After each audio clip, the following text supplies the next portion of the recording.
Ladies and gentlemen, it is showtime and go time. Episode number 382 live here at the late night place to be, the most must-see show on Twitch TV.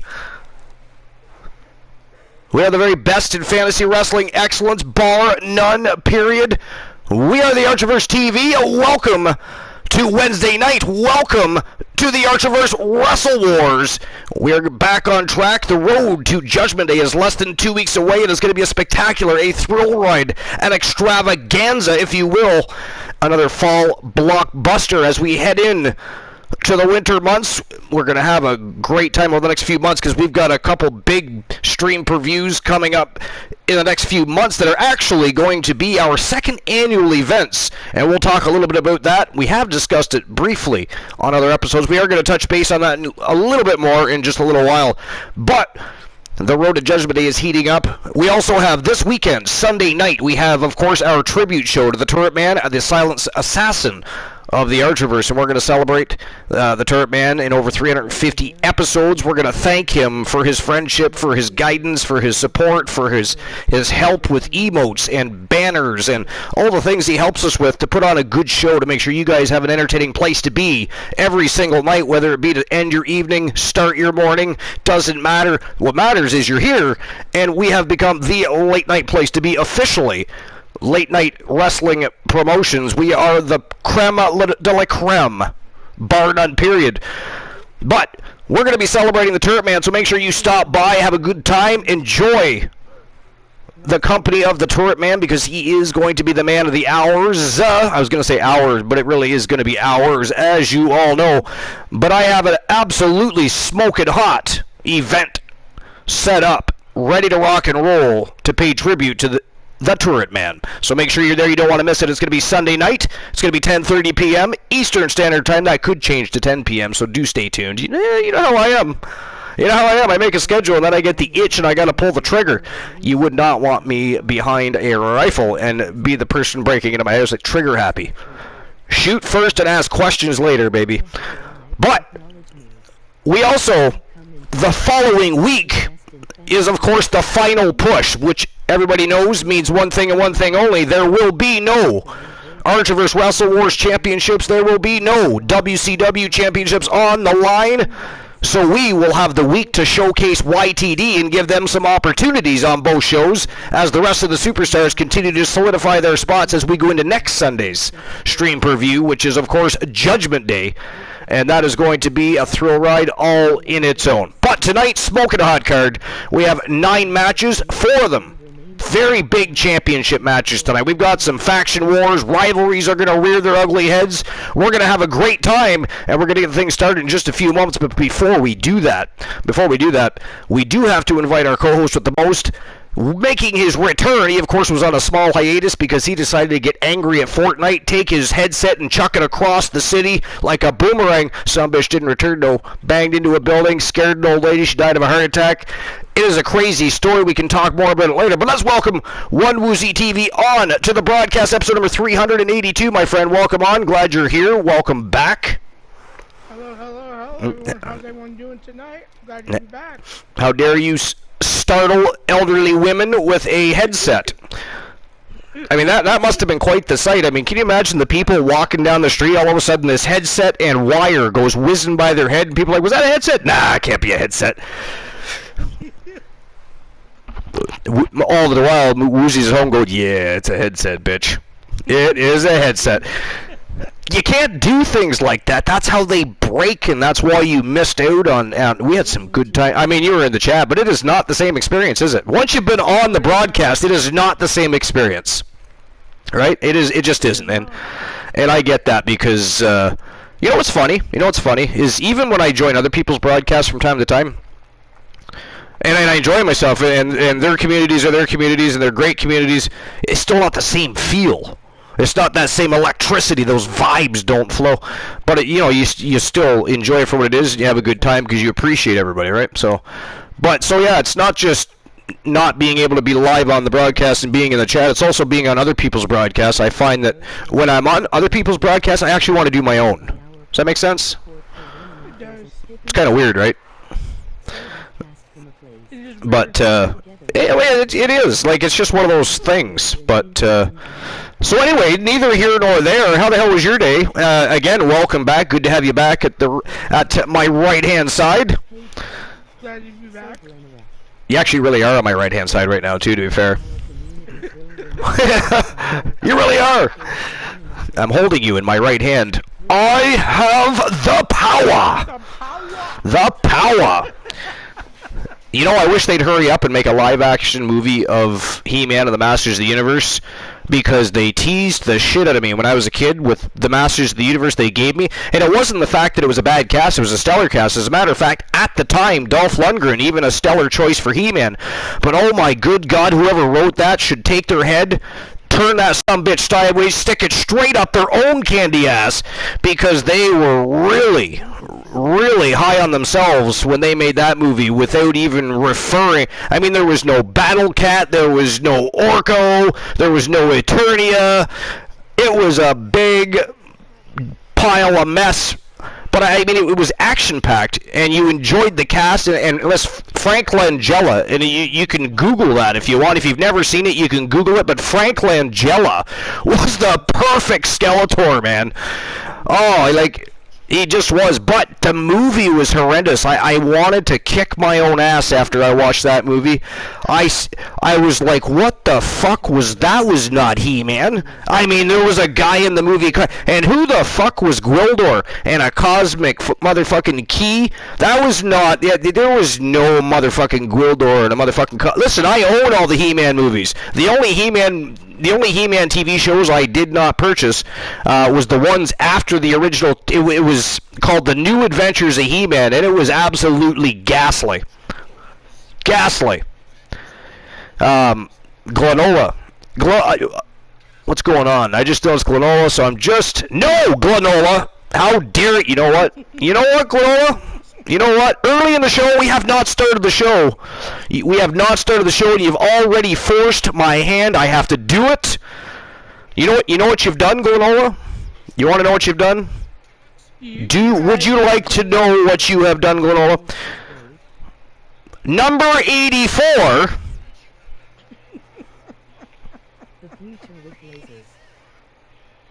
Actually, we better do this right. Hashtag, thank you, Archer.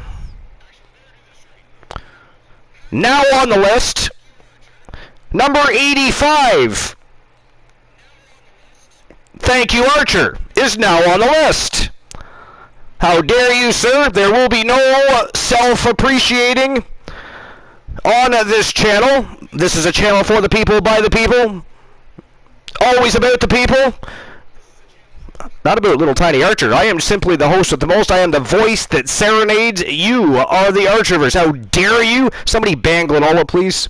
Way too much villainy. We haven't even started the show. We have not even started the show. And don't you you know what? Not Joe Link. None of you, Blind Locksmith. I see you, Blind Locksmith, and I'm talking to you too. Don't any of you entertain Glenola, or I will shut the entire broadcast. You know what? I will send you to the worst channel I can find. And I will finish this broadcast with just Woozy. I will finish it with just Woozy. We will enjoy the entire broadcast all by ourselves and giggle our shit off because you're at some Barbie Island Princess stream having a Coke and a smile, wondering what the hell is going back on. When you got back from the bathroom, you were watching epic matches. Suddenly you're watching Barbie Island Princess and some dolphins floating around. It'll be crazy, yes. But you can blame the Blind Locksmith, you can blame Joe Link. You can blame them all, it'll be their fault. And don't think it won't happen. Ask the Blind Locksmith if it could happen. Ask the Blind Locksmith if it is a possibility. Ask Woozy, ask One Woozy TV, has there ever been a time, Woozy, where we have magically teleported our guests elsewhere? Poof, gone. But yeah, we were still here, enjoying a wonderful broadcast. A stellar, I believe it was a Royal Rumble, wasn't it, we enjoyed? It was. Wasn't that amazing? I mean, some people got smart and came back, and how dare they? You know, so there's, it is not funny. It is not funny. They figured us out and came back. Actually, as a matter of fact, a whole lot of them came back. That was disturbing, actually. How dare all of you I mean, who do you guys think you are? You get kicked out of an establishment and you march right back in like you own the place. Okay, so maybe you do own the place. Okay, that's not even a fair... That's not my point. Not my point. That doesn't even count. Stricken from the record. How dare all of you. Not funny. It is. But go on. Did Blind Locksmith time himself out? He probably did. What did he say? Let me see. Oh, I can't tell because Glenola already removed it. What did he say, Glenola? He probably did it on purpose, to be fair. I mean, between him and Life is Great, they tend to, like, commit chat suicide from time to time. They're like Kenny. They're like, this is like South Park to those mothers. They're just always trying to kill one another. Alright? You killed Kenny, you bastard. Today, Glenola is Danhausen. Do you know how fitting that is? You know what, Glenola, you kind of are. You're like Jim the Anvil Neidhart. You are the love child of Jim the Anvil Neidhart and Danhausen. That's who you are, sir. If your mama was traveling with pro wrestlers, that's the story of the month. Speaking of stories, and we're not going to worry about it tonight because it's going to be a thing for Saturday night for YTD Academy, but have you guys seen the rumors floating around in the trash can? Wow. If anybody hasn't, I'm going to drop the Discord link myself here. Just give me a moment. And today I am Christian Hart. So the trash can is, of course, the Archiverse version of the dirt sheets, and there's all kinds of crazy rumors, news and rumors floating around. You got to check it out. But we're going to be addressing that on Saturday night. Well, it'll be interesting to see what else accumulates over the next few days, but a lot of crazy stuff going on. A lot of crazy stuff. I mean, you got some crazy stuff with Joe Lincoln. Joe Lincoln. Actually, no, we're not going to talk about it. We're not going to talk about it because we're going to discuss it Saturday. But you can go read about it if you would like, and we will discuss it on Saturday. Actually, who are you today? I'm Christian Hart. I haven't even looked. I'm going to look right now. I am Kofi Kingston. Nice. Well, I mean, it could be worse. I could be Liv Morgan. I could be Trish Stratus. I mean, I've been pretty much everybody in the women's division, which is ghastly. Everybody else gets Triple H, Undertaker, Danhausen. I get China. I get, Dewdrop. It is quite ghastly. How you doing tonight? The wrestling gods are against me at times, I think. The wrestling gods. Yo, girly girl, what's going on? Welcome into episode number 383. Just kidding, it's 82. I just wanted to pull a Curliti for it doesn't come off the same way when I do it. When Curliti does it, not only is it malicious intent, it's well, she really means that shit. She really means that shit. It's welcome to 382, but that said, only 18 episodes away from episode number 400. And what's funny is TBS's China and Outcast Gameplays is Trish Stratus. Yeah, finally. Y'all think it's funny when I'm Trish Stratus. It ain't so funny anymore, is it? Not so funny anymore. Take that. And probably one girly girl is Elijah Archer. Nice. No, oh, that's why she said I'm the. I was wondering. I was reading that, going, "Say what now? What just happened?" Glenola says 81, and then 381. Wow, he went way back in time to episode 81. That's pre-hundo. Then he jumped right ahead 300 episodes. Okay, you've been hanging out with Poindexter. You can stop right now, sir. We're not paying attention to time-traveling fiends, okay? We've had enough of the time-traveling fiends. And, could you please have a talk with your boys about appropriation in work attire? I mean, first it's, Marty McFly and Doc Brown. Now it is Penguin Dexter and Joker. I mean, what is next? Well, what's next? Riddler and Scarecrow? Hey, how about Ladybug and Cat Noir? I mean, is there anything else we want to do to spice up the roster for the Halloween season, as Poindexter so lovely put it? I mean, what is wrong with your faction, sir? What indeed is wrong? What is wrong with Poindexter? Just what is wrong with all of you? You're all insane. All of you insane. Joke time. Look at that. We got a joke time already. That is ghastly, DC. How dare you, but okay. Okay, I see you. Froggy Moth Legs. Look, my client has free reign over his own wardrobe. Wardrobe? Man, I think the man is... Who was the guy with all the costumes in his trunk? Who was that? Do anybody remember? It used to be a kid's show, and there'd be a dude with a trunk full of costumes. Who was that? Anybody remember? Anybody in the... It's an older show. In any case, I think Poindexter has more wardrobe in his closet than a drag queen. And that is a hell of a lot of wardrobe. I'm trying to remember myself. Captain Kangaroo, I think it was. It was a very old show for kids. And, I mean, there was a lot of aspects of the show, but one of the things was he had this trunk full of costumes, and he would, of course... at least it wasn't She-Ra and Teela. How dare you, sir, put that out there? Somebody ban Glenola, please. Did I not already ask for him to be banned? Hey, DC, I'm doing good. What is wrong with my mods? I need new mods.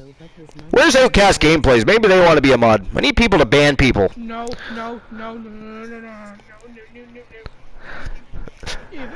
If Outcast Gameplays becomes a mod, you try to ban my ass. So listen, I know there's stuff to talk about with the dirt sheets, and then of course we've got lists for Between the Ropes. But what do you say we get things on the go? We'll discuss it during the first couple of matches. Get the dirt sheets on the roll. We'll go slide right in to Between the Ropes. I think there's lots of people here. They're here to see a show as well as listen to us blow our, hot air. So what do you think? Do you think it's time? I think it is time. Okay, so, ladies and gentlemen, without further ado, episode number 382 live. Let's go.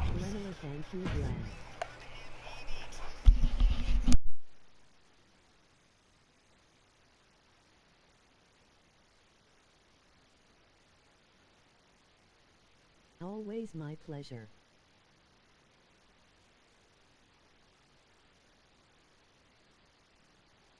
Glenola, I think I'm okay. How are you?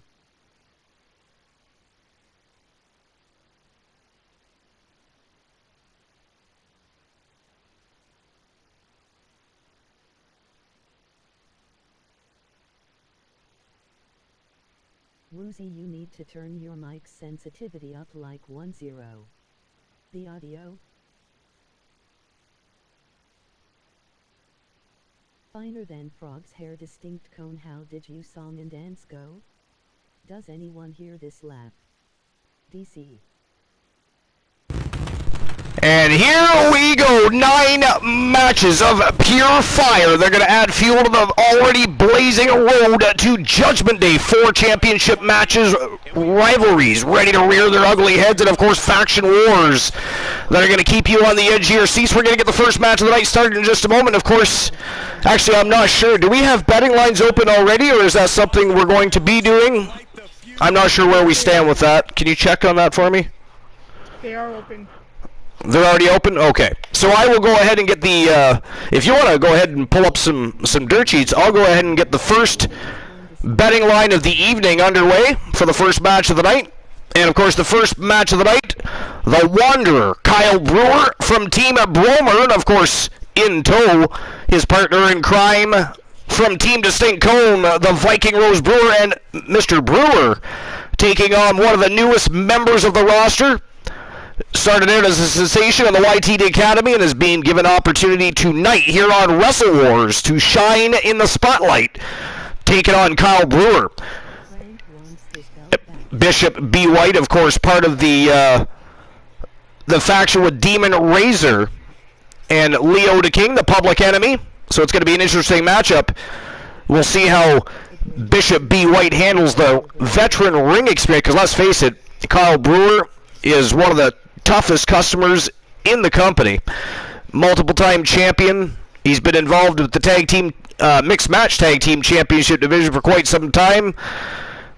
He's jumping back into the singles competition a little bit more lately, but he's very unorthodox in many ways. I mean, he can high fly, he can go toe to toe. I mean, you never really know what Brewer's going to do, so he's a very hard cat to read, you know what I mean? So it's going to be interesting to see how Bishop B. White adapts that. On the other side of things, Bishop B. White, a very good technician. He's very big, he's powerful, and it's going to be interesting to see if Kyle Brewer tries to match power with Bishop B. White, which I personally don't think is a good idea. We'll see what happens. You know, we all know Kyle Brewer's got a bit of a temper, and that could end up being the downfall of that match, or it could aid him in overcoming the newcomer. We'll see. But what do you think, Woozy? I've never seen Bishop wrestle in the ring. So I'm gonna go Oh, you haven't seen him wrestle yet? No, I have not. Oh, I didn't even know that. Really? You'll have to go check out some of those matches. Alright, so who walks out with the W here?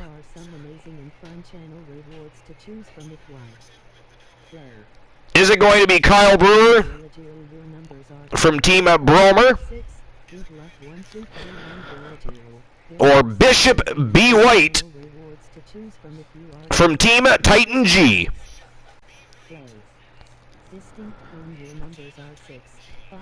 You'll have 5 minutes to make your bets. And there you go. Betting lines are open. It is showtime and go time, ladies and gentlemen. First match of the night, Kyle Brewer, the Wanderer from Team Bromer, taking on Bishop B. White, representing the Public Enemy, and of course also representing Team Titan G. Let's go. And I found something interesting in the dirt sheets. Ah, what's going on in the dirt sheets? This was posted September 14th. Brandon Cutler, along with several others, removed from AEW's suspension list. Oh, right, yes, I actually did see something about that earlier, but I never actually finished reading the article. So what happened with that exactly? Because that was a very brief suspension. Now, you know, when you got a bunch of guys talking about leaving your company, you know, suspensions could probably be very quickly overridden, but if you know what I mean. But does it say what went down with that, or is it just...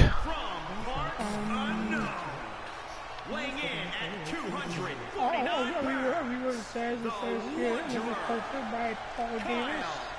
It says here, I was noted earlier, Pat Buck is backstage for tonight's AEW Dynamite. And he is off suspension. Buck was one of the people who was there to pick up the fight between CM Punk, Ace Steel, and Elite. On Wrestling Observer 5 Live. Man, oh man, the bets are coming in. Provide an update on others who are no longer suspended. There's over 25,000 Archiverse bucks up for grabs right now. And there's still over 3 minutes to get your bets in, guys. Over 3 minutes to toss down some Archiverse bucks and make a bet on one of those superstars, either the Wanderer Kyle Brewer or Bishop B. White, with over 25,000 Archiverse bucks up for grabs. What do you got to lose? Bet 10 Archiverse bucks. Bet 50, bet 100, bet your house. DC bet 19,000 on Kyle Brewer. The others said everyone involved in those victims of the fight ended up being suspended by AEW. Essentially, they were sent home. No anything, no contact between AEW. Nobody that was sent home. There are just sitting there, no idea what's going on, just sitting. Ooh, France with 2 L's got AKO'd by Glenola. I'm having a bit of trouble hearing you there, Woozy. I don't, like, it just recently, your volume went down just a little bit. I have no idea why. No idea either. I'll look at my settings and see if anything's changed. Okay. Are you able to just go into the broadcast booth and adjust your own volume? Yeah, I can. Okay, that might do it. Damn video production people, we really do need to have discussions with those people. How's this? Ooh, Jesus Christ. Are you like right fucking beside me now? Good God. I didn't say give me a heart attack. I said fix your volume. I mean, we need to work on our communication. Okay? You kill the host of the most. There's no show. Or Christian Cool hacks my system, steals the Archerverse, runs it into the ground, and takes all the credit for everything before and creates his own Coolverse version of the Archerverse with a bunch of people in tutus and ballerina slippers wrestling in pudding and eating tuna casserole. Do you really need that in your life? Come on. No, I do not. Good God. Oh, that is ghastly. Glenola. That is not funny, Glenola. Oh, yeah. That is even more so not funny. How dare you cause villainy and lurk? That is lurking lawlessness. I don't like it. I do not appreciate it, sir. And he even made a bet and left. He made a bet, caused some villainy, and left. That is not cool. Alright, well, Woozy. Oh, never mind. Joe Link patched up those cords. Oh, so did you.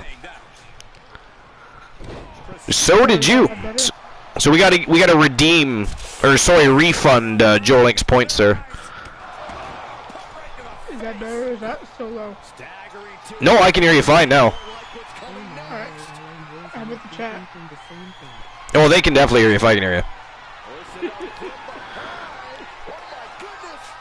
Like when we first started, you sounded fine, but then all of a sudden it just went down. I have no idea what happened there. But yeah, I can hear you fine now.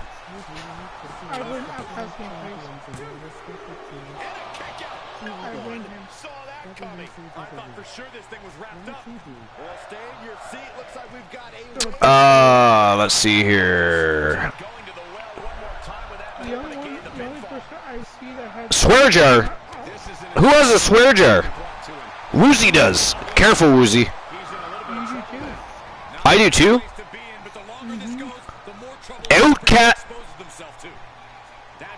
Outcast gameplays. Can somebody ban Outcast gameplays, please? Appreciate that. Thank you. Not funny.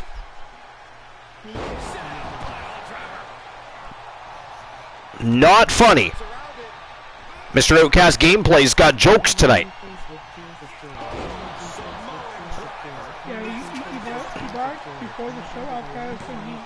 Long time ago, 50 seconds ago, 40 seconds ago, 30 seconds ago, 20, 10, 5, 0. Jokes. Jokes.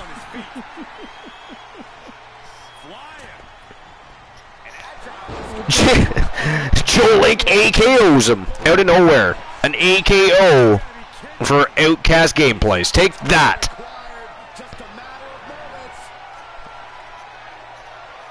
Alright, so did it say anything additional about what went down with just that they overturned the suspensions? Yeah. You know what I hate about that is why even if you don't have further information, why even bother? You know what I mean? Makes no fucking sense. No. So also, I heard this funny podcast gameplay that You got really low again. Did you turn it down again? No, I haven't touched it. Weird, because you were so loud, you just about killed me, and now you're low again. Whoa! 630 senton from the Wanderer, Kyle Brewer. 2 count only. Wow. Did you see that? To sensationalize the story so they can make more money. TPS has an answer for everything. Oh, that was disgusting. Did you see what? Oh, and he booted him right in the head. I mean, man just spit some green stuff in Brewer's face there. Did you see that? Absolutely ghastly. I mean, at the end of the day, that is saliva going in the man's face. I mean, that is just not okay. Not okay. How's that? Much better. Sensational. Whoa! 450 over the top rope. Still only a 2 count, though. Bishop beat White with the resiliency here. But yeah, I hate when they have vague articles like that. What else is going on? Solo Sikoa is the new North American champion. I'm sorry, say that again? Solo Sikoa is the new North American champion. Really? Mm-hmm. Actually, no, wait a minute. I think I saw that. Yeah, that happened on, well, yesterday. Yeah. Yeah. Yeah, Cool and I watched that. Yeah, the whole bloodline is both titles. They all have a title now, yeah. Yep. I mean, that's the way it has to be, right? But if I'm hoping that eventually Solo Sikoa is going to be the reasoning voice that pulls the Usos away from Roman Reigns, and they all turn on Roman Reigns, right? That's the hope. That's the. We all hope that. Yeah. Well, maybe not all of us, but I think a lot of us, most of us, pretty much all of. Okay, all of us, probably. Yeah. And it's not even because we don't like Roman Reigns. It's because we want to see the Roman Reigns Whoa! Bishop beat White with a big win over the Wanderer, Kyle Brewer. Wow. Man, does that put him in a good limelight heading into Judgment Day? I mean, he's been a sensation over at YTD Academy. Big win on his first night here on Wrestle Wars against the Wanderer, Kyle Brewer. Whoa.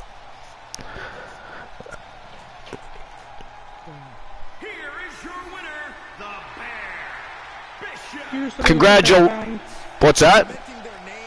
I said, here's something else I found.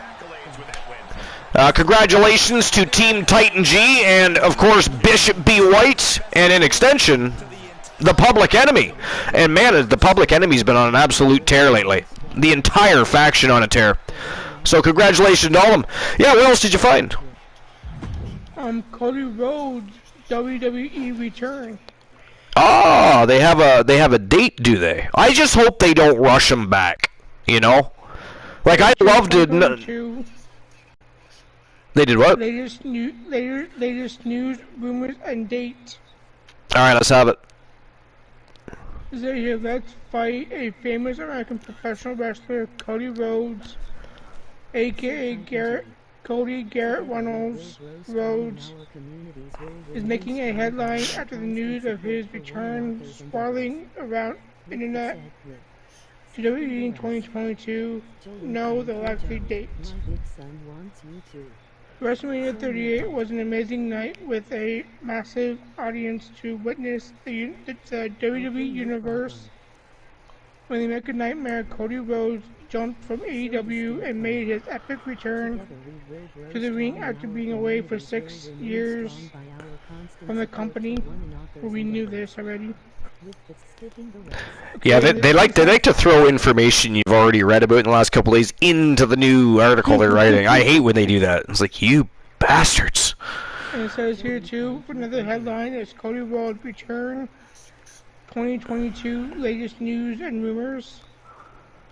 During his first run, Rhodes was unutilized in WWE, which led to his departure from the company. Again, we already fucking knew this. Yeah. Though it helped him in the beginning a new path to reinvent himself into a bona fide main star who is now known as American Nightmare Cody Rhodes. Behind the formation of WWE's rival promotion, the Son of Dusty played a huge driving force. Come on, give us something we don't already fucking know. Right. Before you do, though, next match of the night, betting lines are already open, but it is Psychosis, Kyle O'Reilly from Team Life is Great, taking on the infamous, the Soul Man Jay Simmons from Team J Negative Gaming, one of the OGs of the Archiverse, multiple-time champion, has pretty much history and rivalries, I think, with everybody on the roster. Most notably, of course, and I believe Team Glenola has already put it on Discord, but the rivalry with the Wolfman Alan Severn, one of the most awesome feuds in the Archiverse history, and they still to this day have had the longest matchup and the most hardcore matchup in Archiverse history. I mean, they ended up on the top of a semi-trailer in which Jay Simmons decided to take the Wolfman and throw him off of the top of the trailer. Then the Wolfman climbed up not one more time. He did not climb up 2 more times, but he climbed up 3 more times, only to get thrown off the top of the tractor trailer a further 1, 2, and 3 more times for a total of 4. En route to the Soulman Jay Simmons being able to finally defeat the Wolfman Alan Severn in what was a 63.5-minute match against Jay Simmons. It was awesome, fantastic. But the Soulman Jay Simmons, a very decorated superstar, and this is a huge opportunity for Psychosis Kyle O'Reilly, who is still trying to make a name for himself on the roster, is still fairly new to the main roster himself. So, what do you think about Simmons, Woozy? I know you're familiar with Simmons. I am. He's a fucking monster. He is a very good competitor in the ring. He has been known to take Christian Hart to the limit. You know, he and Christian... Yeah, I agree. Yeah, go ahead. Him and the Wolfman have a checkered past. The tag team has had a rivalry with the Hart Foundation. Yep. On more than one occasion. Yeah. No, I mean his partners have since been seeking testing the waters of free agency. So the Soulman currently a singles competitor again, but yeah, Power and Glory again. So he was a member of Power and Glory, as Woozy was just stating, one of the best tag teams in Archiverse history. So a lot to consider if anybody's betting on the match. Kyle O'Reilly, though, right, very impressive in himself. I mean, a newcomer still, but still very impressive. He's won championships both in YTD Academy, and he also managed to win the TV championship at one point when he was given an opportunity early on. So, but yeah, a lot of history with the Soulman Jay Simmons. Big opportunity for Team Life is Great and Kyle O'Reilly here. Yes. It's so just, I don't know who's going to win so much. I might even place a bet. Cause I don't know. I mean, I'm unable to bet.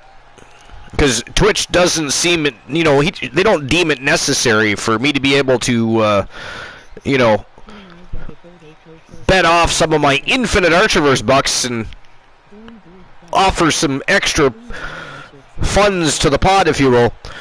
I really don't know why that's a problem, but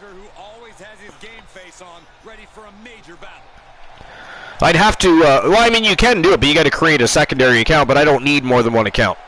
Just so that I, you know, it's not that important. No, you only be creating 38 different counts. Yeah. Like my stalker did.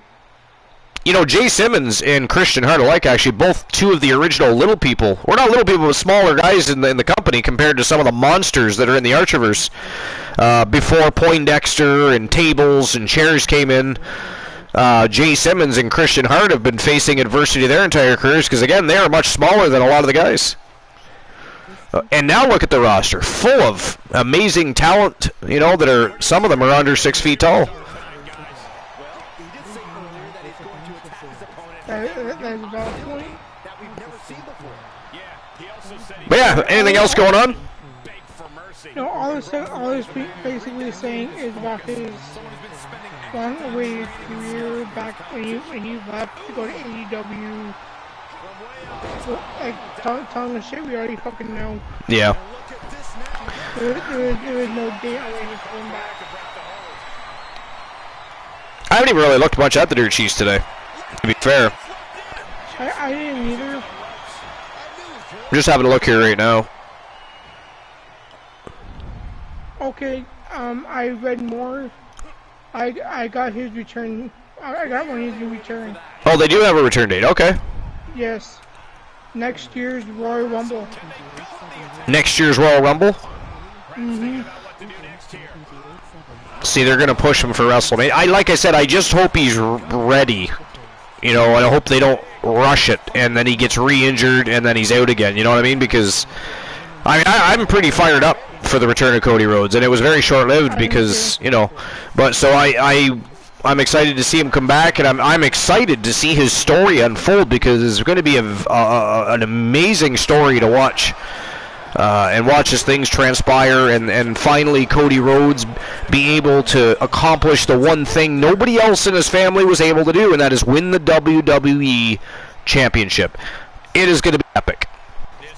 And if it happens at WrestleMania, I would almost be willing to bet that that'll be one of the most loudest venues in wrestling history. Remember how loud it was when he returned? Yeah, it'll be double that, triple that. People will be so stoked. I mean, Cody Rhodes winning the World Championship finally fully opens the door and closes the door on an era that never really should have existed, and that was the era of the Giants. I mean, the era of the Giants, we got a lot of big men that couldn't even wrestle, winning titles and beating people that didn't need to be putting them over, you know? For example, the Great Khali. Yeah. Yep. Titan G is Alexa Bliss. Who'd Froggy get? Froggy, Roman Reigns. Acknowledge beef, he says. Acknowledge beef. I think it's funny for this article, it waited until the very end to tell us on when he's new return. Can't do it in the beginning. No, had to wait till the very end of the fucking article. Well, so pretty much we know who's going to win the Royal Rumble now. Uh-huh. You know, unless he's returning for a singles match, that's possible too. You know, if not, you know, put him into number 30 and have him win it. You know? Just don't be Christian Hart. Don't be Christian Hart. Don't be 30 and 30. Be better than that, Cody. Yeah, for sure. But, Leo the King is Xavier Woods.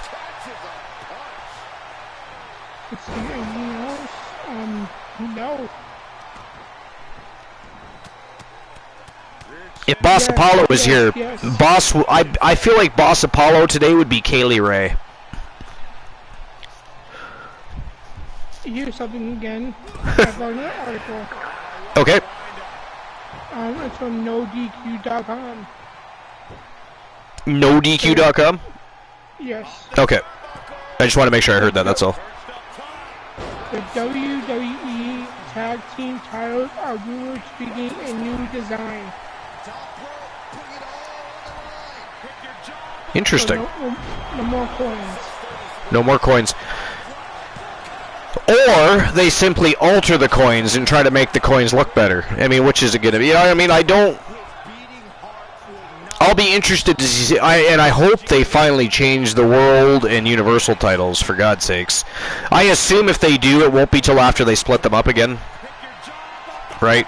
But they need to finally get rid of the giant network plugging belt buckles that they call championship belt. I hate those things.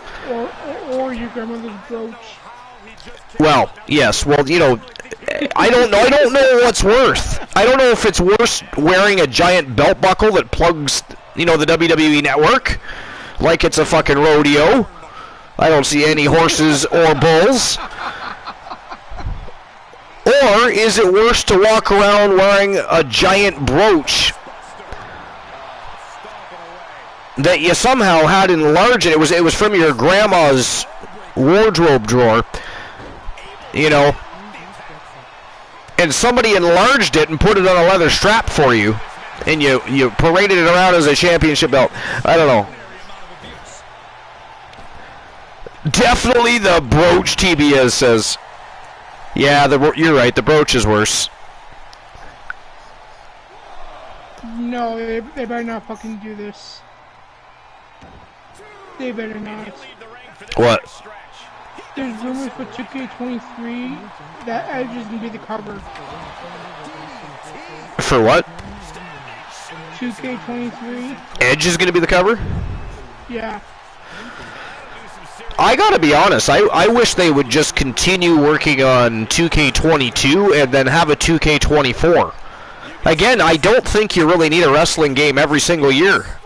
Now, They're going to, because they're going to sell it. People will buy it. They're going to make lots of money off it, right? So what I say is neither here nor there. But you don't need a wrestling game every year. And depending on how different 23 is, and let's face it, after 20 and 22, is anybody going to jump out and buy 23?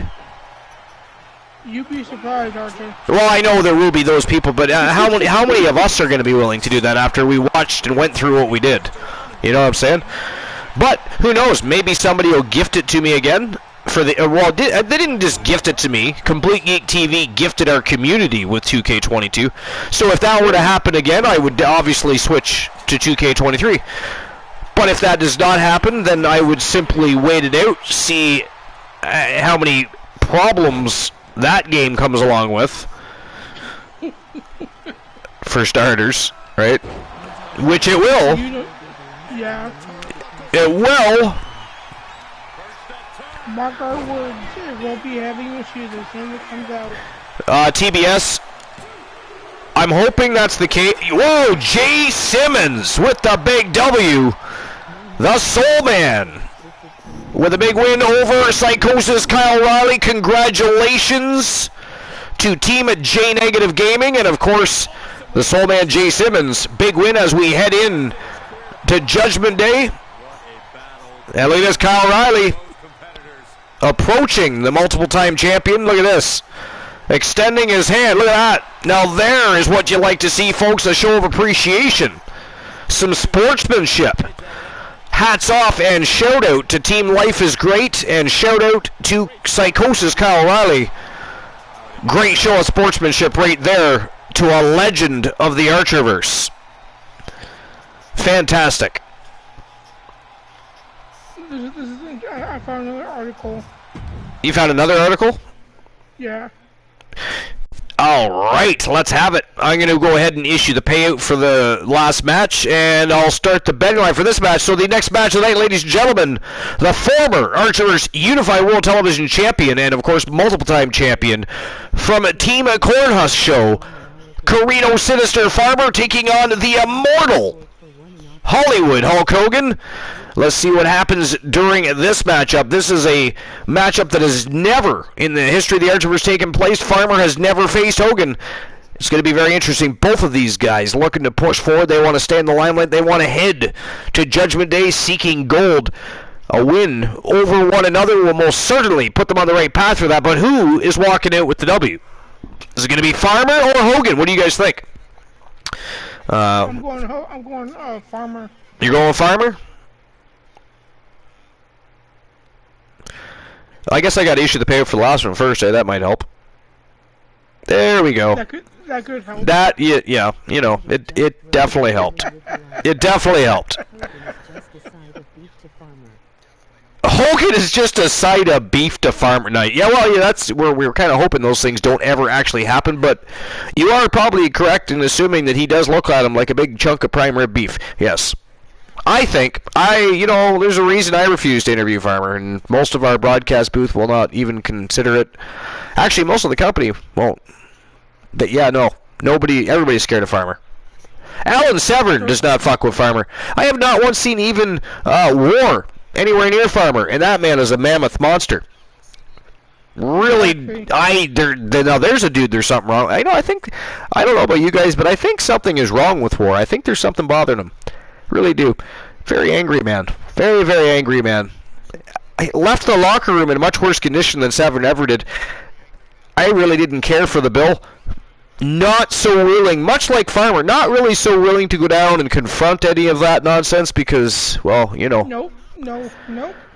Not a big fan of death, really. You know, life is much more enjoyable than what the life he would leave you with. So who walks out with the W here? My article is here is that EC3 claims WWE knew about Velveteen Dream's filming accusation. The accusation for what? Apparently Dream was filming something. Oh, yeah. So, I think I read a little bit about that. It was another article earlier that I didn't actually finish. While you're finishing that, ladies and gentlemen, betting lines are open. Go ahead and start placing your bets. It's the former Unified World Television Champion for the first time ever taking on Hollywood Hulk Hogan. Matchup number 3 of the night. Let's go. It says here the former WWE wrestler also blamed Dream for a concussion that derailed his career. That's interesting. Indeed. Oh, Woozy, were you here yesterday? I gotta interrupt you for just a second. Were you here yesterday when I read that information from Diamond Dallas Page about Enzo Amore? No, I was not. I missed it. What was said? Just people they haven't beat yet. Dream is an amazing wrestler, but a fucking PR nightmare backstage. I was not here for that.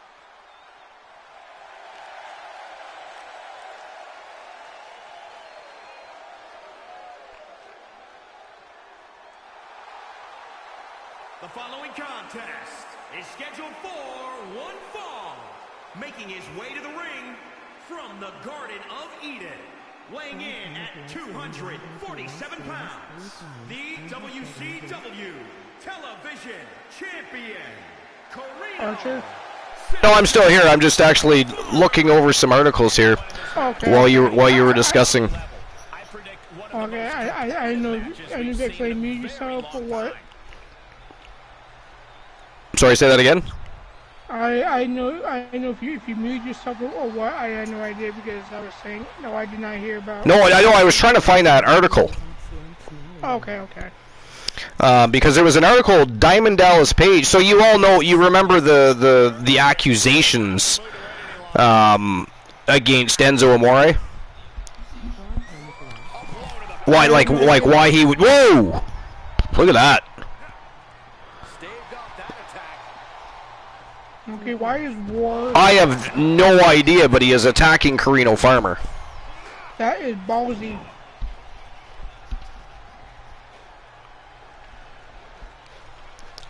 What the fuck What is with all the interruptions lately? Yes, I remember it was the keyword, right? Superstar switch up. Holy shit! War is getting Wow. fucking ass. Well, so here's the thing. We still don't know a lot about this guy. Like, where does he come from? Like, we know he is part of the Wolfpack faction, but what... this is a Carino Farmer? The people he's attacking have been completely random. Like, Team Glenola and Alan Severn said War was coming. He was after somebody. They've been doing an investigation about the whole Jennifer Wolf incident when she was run down, right, and attacked, or whatever. I guess I better not say attack, because there's... Whoa, what? What do you mean War's the winner? Wait a minute. What? What just happened right there? It was supposed to be... I don't even... It was supposed to be Carino Farmer versus Hulk Hogan. So War replaced Hogan? Oh, I am so confused right now. I have no idea. I am so lost and confused right now.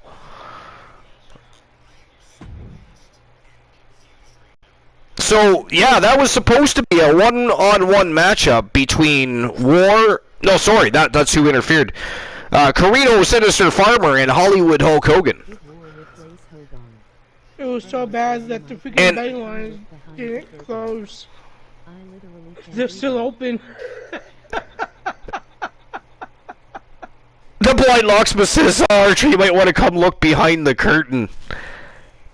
I'm so confused right now. So now War has a problem with Carino Farmer.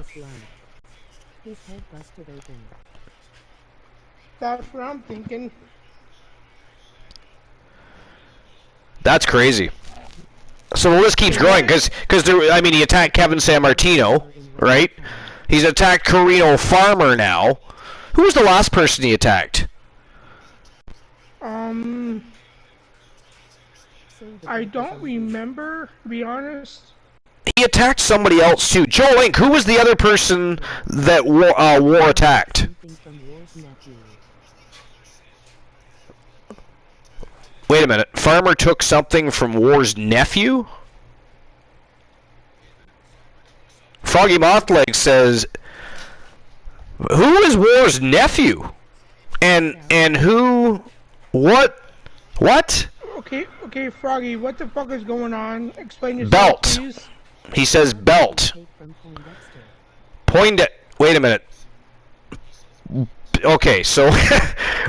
Hold on. Let's back the truck up just a smidgen, shall we? Yes, please do. So Poindexter is War's nephew?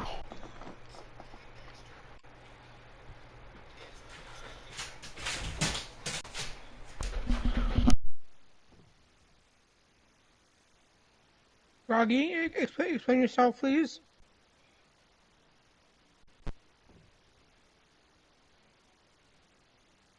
Acquiring minds must know what the fuck's going on.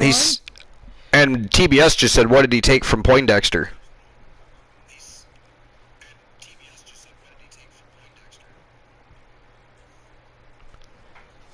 I think he meant belt. War is Severn's brother. Whoa. Someone's uncle brother is also their uncle. What? Someone's uncle's brother is also their uncle? Froggy, you are confusing the living shit out of us. Am I even reading that right? War is Poindexter had the TNT belt for a long time, yes. Oh! Carino Farmer. Right, okay, he came over from the Archiverse at Fall Brawl, won the TNT Championship. Poindexter apparently is War's nephew. War is angry, therefore attacked Carino Farmer. Do I have that right? Am I caught up to speed here? Would we like to see a list of current champions and their respective teams? TAV. WCW. But that is crazy. But still, Hogan never even came out. Hogan never even came out. He attacked Farmer and then knocked out Farmer in the ring, and the referee, he must have been that scared of War, he awarded him the winner? I don't know.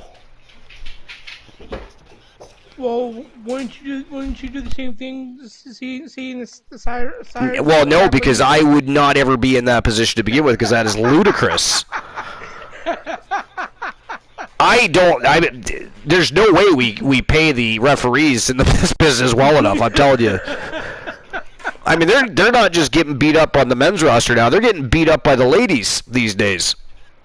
So, but all right, while you're finding another article, I'm going to go ahead and get this next matchup betting line set up. I can't even. I have to give everybody their money back for the last one because it didn't even happen. Yeah, I didn't see anything else going on, so I'm done with articles. There was anything else interesting? No. Well, I mean, we can move on to Between the Ropes if you'd like and start the first list of the night. That's fine, too. If there's nothing else that interesting, then that'll be the end of the Dirt Sheets for the night, and on we go to Between the Ropes. Well, there's one thing I do want to mention about the new staple in AEW. Oh, yes, we do have to talk about it at some point, don't we? Yes, indeed. We were talking about that earlier. If you want to enlighten everybody, what I do have to do is I got to grab myself a quick drink, and I'll be right back. Woozy, while you go ahead and get that underway. But the betting lines are open, so you can go ahead and start betting. It is the Weapons of Mass Destruction. Mitchell Vaughn from Team Dogface, and of course Big Bubba Bruno, BB King from Team Soul Embers, and they are taking on the Usos from the Bloodline. This is going to be interesting. This is the first time ever that the Weapons of Mass Destruction have faced the Bloodline. The Bloodline have been in rivalries and feuds with pretty much everybody else on the roster but them until now. So this is going to be very interesting and intriguing to see what happens going forward. But that said, I turn the floor over to you for a moment, Woozy, and let's get this show on the go. So as you all know, AEW is also sucking as of late, but they do have one thing going for them, They are ready for battle. and that is a new staple. And who that includes is Starkly, Also, once known as Piper Nevins, using NXT for a while, being a manager. But in that staple, it's got Nick Moriarty. Also, it's got Big Cass. All Ego, Ethan Page. And the Gun Club. The Gun Club. And that faction, or the stable, I see them going places. I see one day that all 5 of their boys will be holding gold. Because the Gun Club, they want the tag team titles. Ethan Page wants the Atlantic title. Nick Moriarty wants the Pure title. And Big Cass, he wants no title. He just wants to kick fucking ass and do what he wants, when he wants, and how he wants. Which to me is very brutal, because, just face it, look at the size of Big Cass. He's 7 foot tall, and you can't teach that. This is a top-level team, guys. He's a fucking monster. Be a main eventer by themselves, but together, but at the end of the day, even though he's big, I guarantee half the roster can take his ass down if they actually wanted to. I have returned. Welcome back. Good to be back. I was just telling everyone who's a part of the staple. Sorry, what was it? And I was just telling them who's a part of the staple of the firm. Oh, yeah. Well, you know what though? I actually think that's a good group. I do too. Yep. I mean, we talked about this earlier. I don't exactly care for the name. It's kind of like the firm. Really? I mean, what are you, a bunch of lawyers? You know, the firm. I'm not behind the name, but I like the group. I mean, that has a lot of potential. It does, honestly. And the intention is that all Ego Ethan Page, he wants the Atlantic Championship. The Ass Boys, they want the tag team. The Nick Moriarty wants the Pure Championship. And Big Cass, he just wants to kick fucking ass, take names, and do whatever the fuck he wants. Oh, that's so painful. I mean, so I wonder though. I mean, there's a lot of groups and factions, right? Really and I just wonder, like, how far are they going to be able to push this group before they have to sideline them to push the other 30? You know what I mean? Like, that's the other only problem I have. Like, when you said, hey, AEW's got a new faction. Well, no shit, they have another faction. You know what I mean? I do. And then last week in AEW.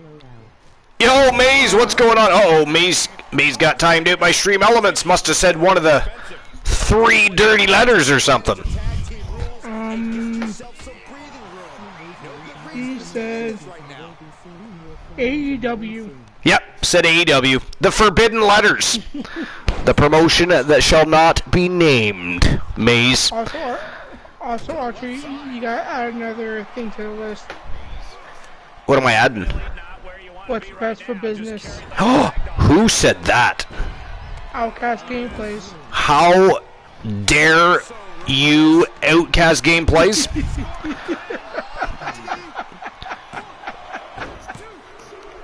He did that after he did the spread jar. That's fine. That is absolutely fine. You know why? You want to know why that's fine? Should I tell you why that is fine, Woozy? Because number 86. What's best for business? Now on the list.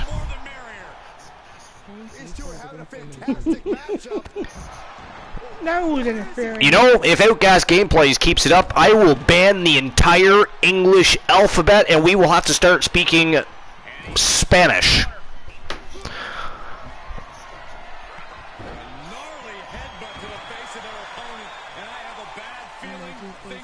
All right. So what else is going on? Well, you were gonna start your first list of the night, I think, weren't you? Yes, I was. Okay. What is your list? Wow! Look at this. That was a quick match, man. Oh man. The weapons of mass destruction just tore right through Jimmy and Jey Uso. Holy shit. So, ladies and gentlemen, the winners of the match from Team of Soul Embers and, of course, Team of Dogface, Fat Lad, Mitchell Vaughn, and B.B. King, Big Baba Bruno, the weapons of mass destruction. Oh God, don't sit on him, please. Don't sit on him. That would not be good. Anyway, my first list of the night is... I was actually hoping they would defeat the Usos. I just didn't think they would do it that quickly. No. That was crazy, right? Wow. Yes. Alright, so I'll go ahead and get the payout issued for that. Alright, and my first list of the night is 10 WWE heel turn that makes no sense. Excellent. This should be interesting. It's not a Taco Boy list, is it? No. Fantastic. Intriguing. Number 10. Yes. Number 10 is Trish Stratus turning on Chris Jericho. When all started out as a silly bet between Christian and Chris Jericho turned very real as Jericho found himself actually falling for the subject of said bet, Trish Stratus. Leading up to WrestleMania 20, Y2J continuously tried to prove to Trish Stratus that she meant more to him than just a bet, and it seemed to be working going into Jericho's match against Christian. Alas, Stratus ended up turning on the kind-hearted Jericho for the chauvinistic Christian at the event for reasons only WWE knows. Interesting. Number 9, Big Cass ditches Enzo Amore. I remember that. Yeah, that was very predictable. I mean, that happened over a lot, after a lot of those other things we talked about earlier transpired. I never did finish that story, did you? Did I? I'll finish that. I'll finish that after your first list. All right. Because I was trying to find the listing. I was trying to find the article that surrounded that, and I couldn't find it. But I know the gist of it, so I'll just tell you later. Alright. One half of the most popular tag teams in not only NXT, but WWE, as well. Big Cass seemed to have the world just at the end of his fingertips, only to see it all slip away. While many argued that Cass was carried to the success he had by an infinitely more charismatic Enzo Amore, the duo seemed to click on every level, garnering loud reactions after loud reaction as they climbed the ladder in the ring. In the tag team scene, Cass proved all his doubters right after he turned on Amore, leading to nothing feud and his release shortly after. On the way to the ring, at a combined weight of... Since it's topic of conversation anyways, do you want to know? I do. Okay, so DDP, of course, knows the story, and he got released over the accusation and the whole 9 yards and pretty much buried on WWE TV, right? So not only was he never charged, he was never even called by the police. So what happened was, there was a guy that came out that knows the girl that made the accusation. First of all, she was a hooker. And number two, the guy says, listen, Enzo Amore is completely off the hook because None of that happened. He did nothing wrong. How many years are we here later? And I know there's some people that didn't like Enzo Amore. I personally was amused by Enzo Amore. I thought he could have been better. Right? I thought he could have been better in the ring, but he was progressing. By the time he was 205 and winning the Cruiserweight title, he was still progressing. It was good, and he's entertaining as hell on the microphone. And then for him to get chopped, because I wrote him off completely, just like I did with Riddle. I refused to even discuss Enzo Amore, and then to find out that it wasn't true and that he was completely railroaded, that's messed up. That is messed up, and I hope he gets another shot in the WWE. I really do. Hell, bring back Big Cass too, because I saw him recently. He's back in shape, and he looks like $1 million. So, but yeah. When I saw Big Cass last week for the first time in years, he looked fucking outstanding. He's a fucking train now, or still, I should say. Big Cass is one of those guys, because I mean he's what, near 7 feet, and he can move like a light heavyweight in there. Like, it's amazing. He's another one of those guys like Braun Strowman with freakish ability as a big man, and so I would love to see Big Cass come back. Now his problem was he wasn't very good on the mic. You know, he wasn't very good on the mic. That was his problem, in my opinion. But Enzo Amore was great on the mic, not so good in the ring. It was like, you know, so they complemented one another well in the ring as a team, right? So yeah, I would even love to see them come back as a team. I would too. You know, I feel bad now for automatically believing something, because I wondered why nothing. Like, after that, there was never any other information about.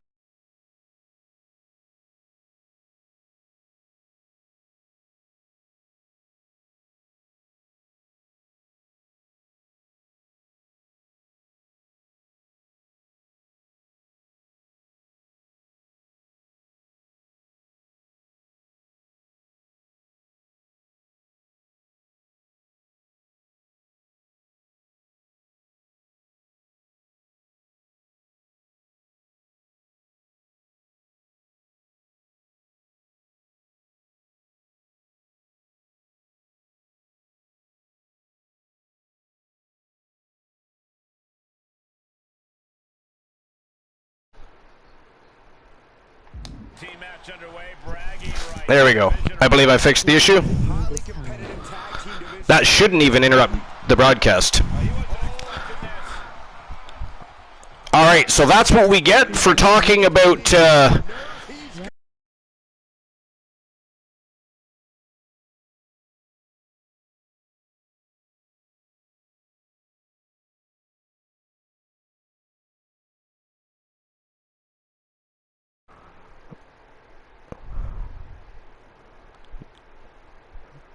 I mean, good lord, that's disturbing. It really is. Whoa! What the fuck? Jey Uso just came in and cracked Archer in the head with a chair. What the fuck is that about? What in the blue hell? Man, all kinds of crazy. So, from now on episodes of the Archerverse Wrestle Wars, no discussion about Poindexter. He is clearly very angry. Clearly very angry. Good lord. Alright. Leo King. It is not funny, Leo King. That was not funny. That is not a reason to celebrate. How dare somebody AKO Leo King, please? Thank you. Leo. You should know better, Leo. Your ass just got AK the fuck out. We need to have a discussion with the Wolfpack. That was not okay. Interfering in the video production truck. Menacing. Ghastly at best.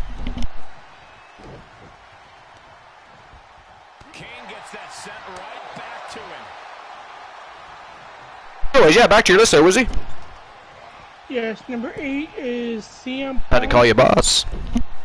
I know. CM Punk pushed the Rock to sleep. I mean, I mean, The Rock could be tired, so you could want to go for a nap.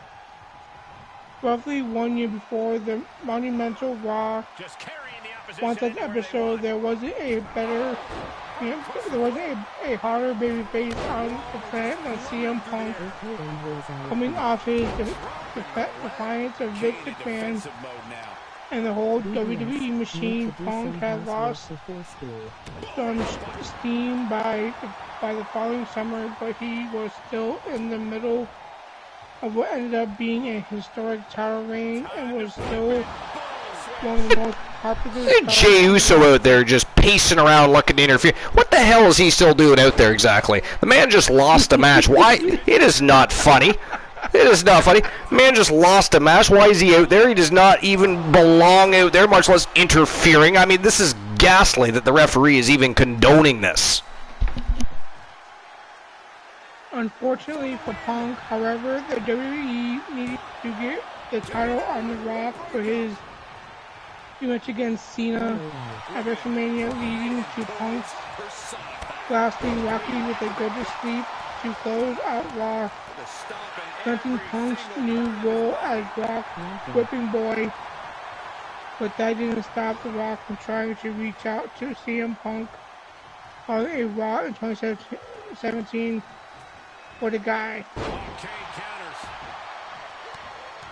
Number seven is Ryback and John Cena.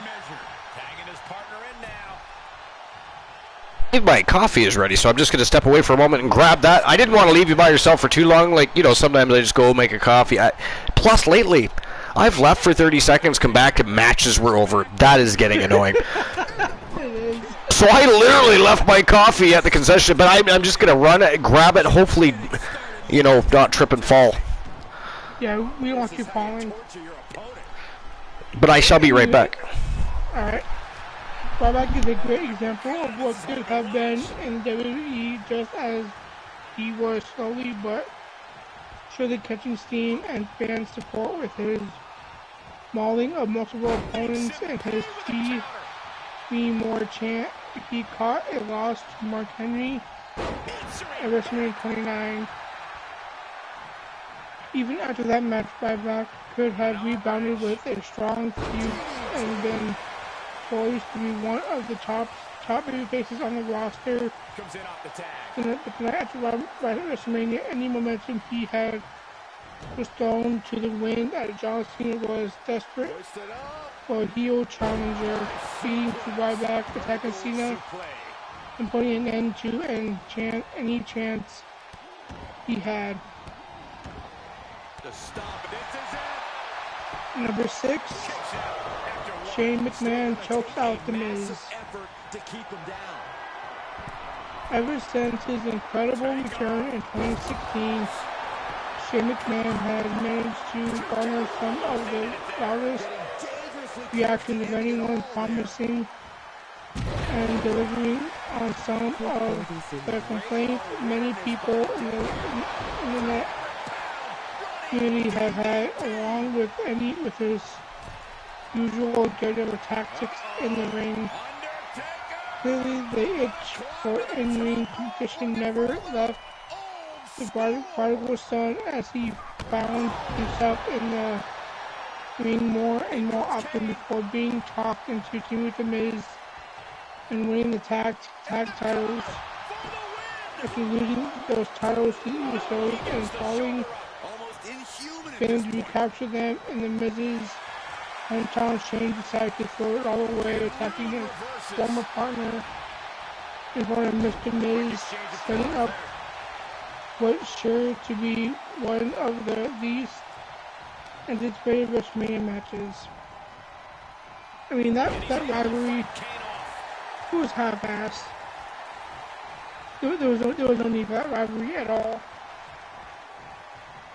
I saw no need for it. Titan G, you can't AKO on mad. Okay, I'll AKO your ass. Alright, DC, you take care. Have a good day, my friend. I have returned. Can't even trust the concession stands anymore. Take a sip of my coffee, no sugar. What is wrong with this world? I'm telling you. All right, so what have I missed? And why is Jey Uso still out there? What in the blue hell is even happening here tonight? Titan G. What's been happening with the match? Have I missed anything? Nothing. What have I missed? Joe Link, catch me up. What's been going on, man? Titan G got a KO. Titan G got the KO? You know, he got a KO. AKO'd. He deserves to be AKO'd, the little villain. Yeah, because he tried to AKO me. How dare he? In turn, he got AKO. Mr. Titan G. Alright, where do we get on the list? We're number 5 right now. Number 5. What was 4? Did I miss one? No, you missed 6. Number 6 was Shane McMahon chokes out the Miz. Oh, okay. And then number 5 is Dean Ambrose assault Seth Rollins. I remember that. It says here, it was an understandably emotional night for Roman Reigns and his Shield brothers back on October 27th, 2018, as the reigning Universal Champion announced his battle with leukemia after the surprising revelation. The last thing on anyone's mind was the thought of Dean Ambrose turning his back on Seth Rollins and leaving him laying in the middle of the ring at the end of the night. You know, the one thing I will say is I would have liked to have seen a better program between Ambrose and Rollins. I thought they could have done more together, you know what I mean? Yeah. Welcome in, Luke the Gooner. How you doing, my friend? Welcome in. Luke the Groomer. The Gooner, actually. I just want to call him the Groomer. What's going on, Luke? Welcome into episode number 382. What's new and exciting? We're just running down one of our top 10 lists of the evening for the Between the Ropes, and of course we're at the 4th match of the evening. You can see the Coalition taking on the Brothers of Destruction, and as you can see, Jey Uso, who has zero reason to be out there. Look at him distracting Archer. Look at him distracting Archer. I mean, if they lose the match because of Jey Uso, you know, I thought the rivalry between the Bloodline and the Coalition were over. They were supposed to be on to other teams. I mean, they just had a match, by the way, with the Weapons of Mass Destruction and lost. They lost. Take your spitefulness back to the locker room, sir. Look at Archer is totally consumed with Jey Uso. This is not okay. Number 4 is Tatanka joined $1 Million Corporation. That was just, I was not a fan. Did you ever watch any of that? No, I did not. No. And I don't think I'm going to, because I don't really like the baseball money.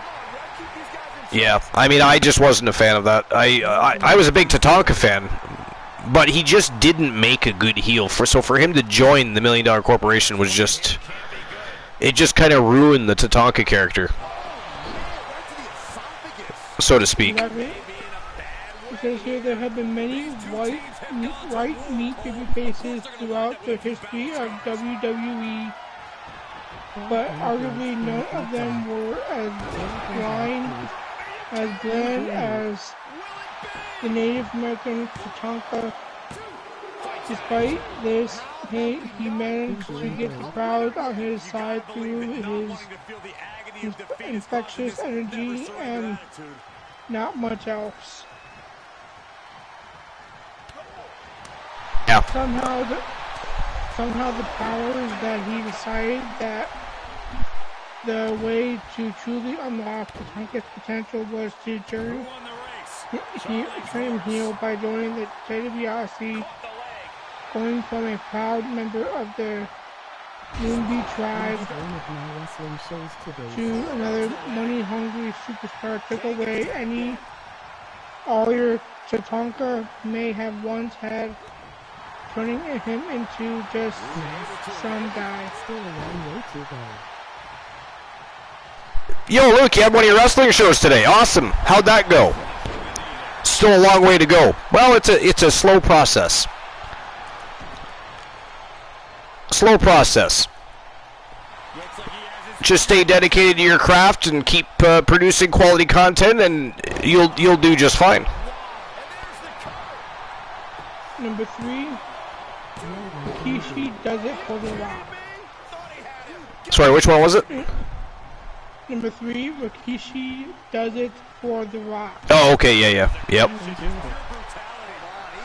After playing around the WWE for quite some time under very different personas, from a couple of versions to Fatu to the Sultan, Rikishi finally found some success after joining up with comedy tag team Too Cool with his one of the energy and Outcast gameplays got timed out again. What do you say?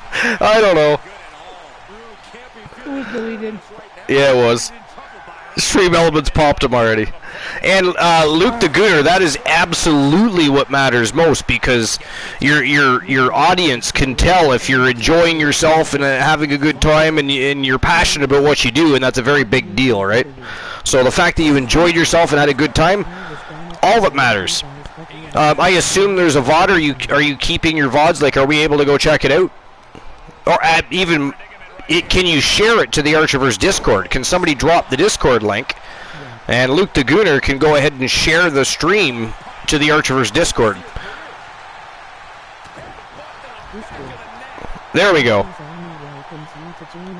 Number 2 is Eugene snaps on Dugan.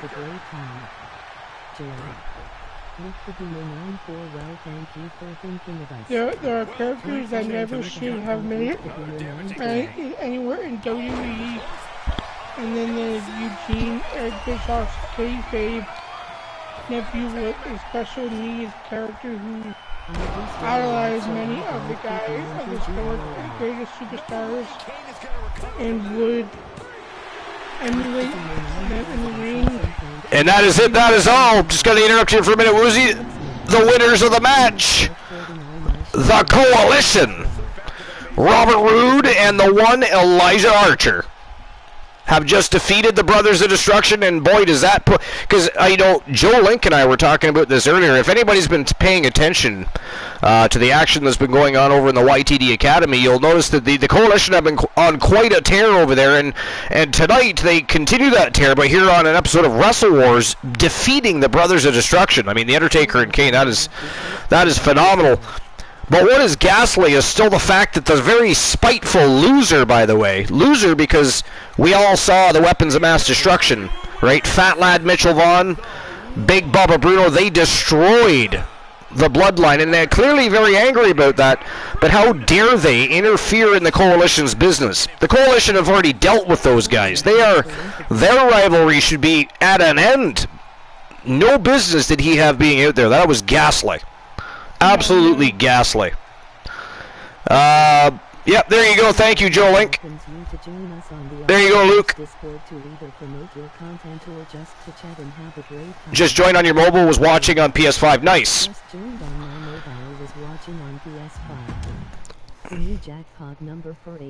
And number 1, we've got... Oh, and the jackpot numbers are good. Nobody won it last night, so the numbers remain the same.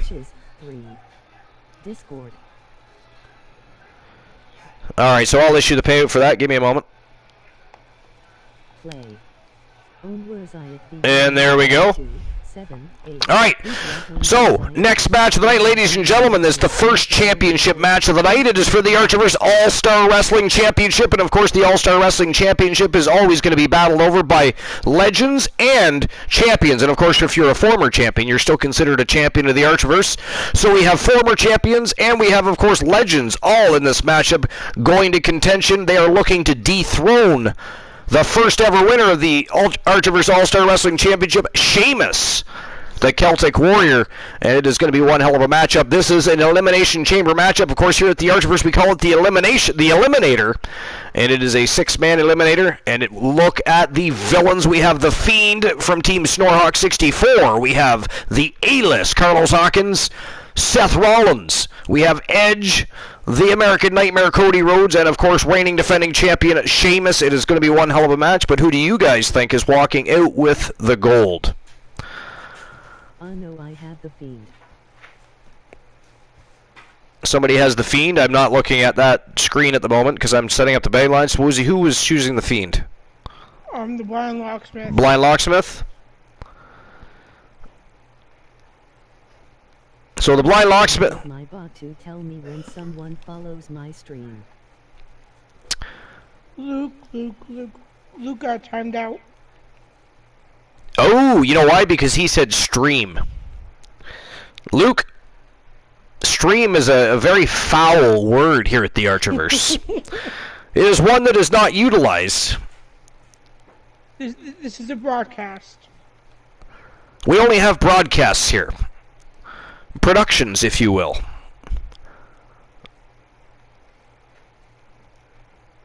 But if you go ahead and ask that question in No Holds Barred on the Discord, you will get an answer, Luke, I promise you. Here it's called a broadcast or a show.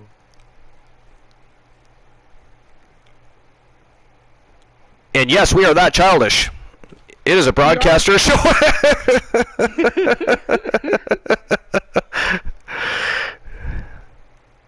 Archer, what you should do one of these days is make a thing to where everyone can see what to say and what not to say, so that they know.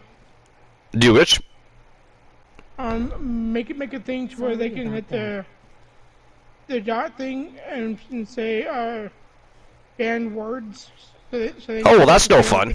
That is no fun. It is much more fun to watch brand new people come in and get timed out, and they're thinking, "What in the blue hell did I do?"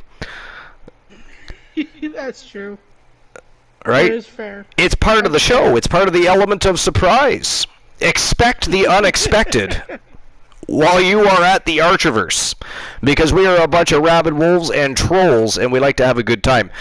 Luke, you don't have anything to apologize with. I mean, it's just all part of the show, my friend.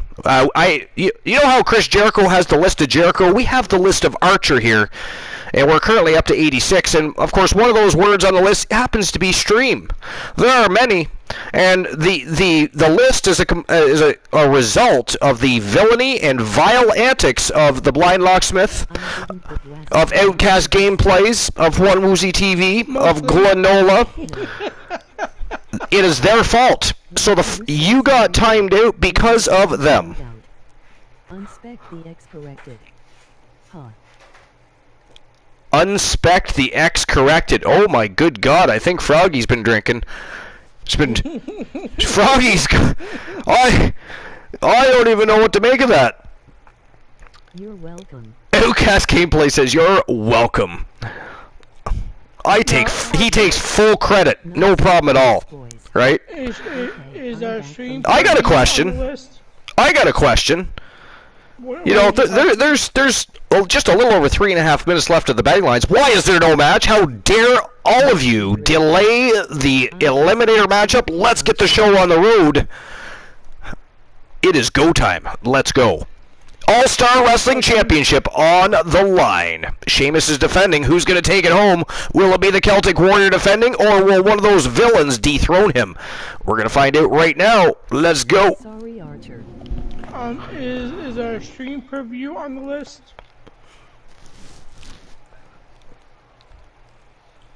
Stream preview is not on the list because it is an actual word that we utilize. streamers happen to be viewing the broadcast, so stream preview stays. But what we do not do here at the Archivers is stream. That's a fair point. So number one on my list is Steve Austin. How's the broadcast, he says. The show has been great so far, my friend. Even better now. The reason for that, you are here to have a good time with the rest of the Fam Jam, so thanks for coming in.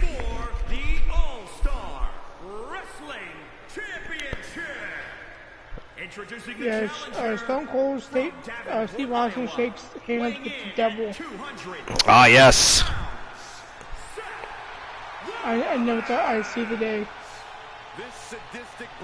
Stone Cold Steve Austin may still be one of the most loved superstars in the hearts of many, but his heel turn at the end of WrestleMania 17 is one of the most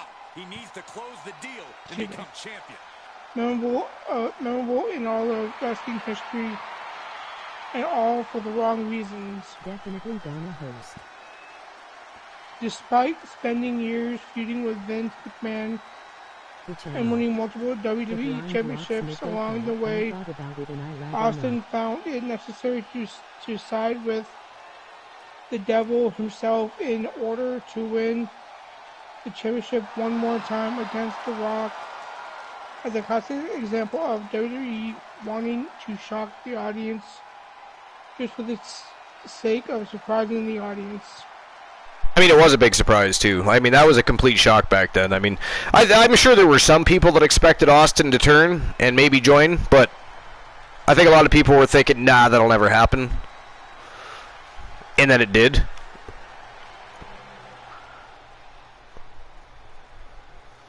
I mean, what do you remember about that time period? I don't remember anything, kids, because I was like... But did you see it? Have you seen that whole incident? Yes. Okay. And what did you think? It was amazing. Yeah. I thought Austin may have done the wrong thing for the right reasons, or the right thing for the wrong reasons. I never thought he would shake Vince's hand. No. Right? Never thought in a million years that was going to happen. Or become behind in the corner of Vince McMahon, considering them two hate each other with the passion. Yeah. The kayfabe. And by the way, Luke the Gooner, thank you for the host. Appreciate that. Hosting the host with the most.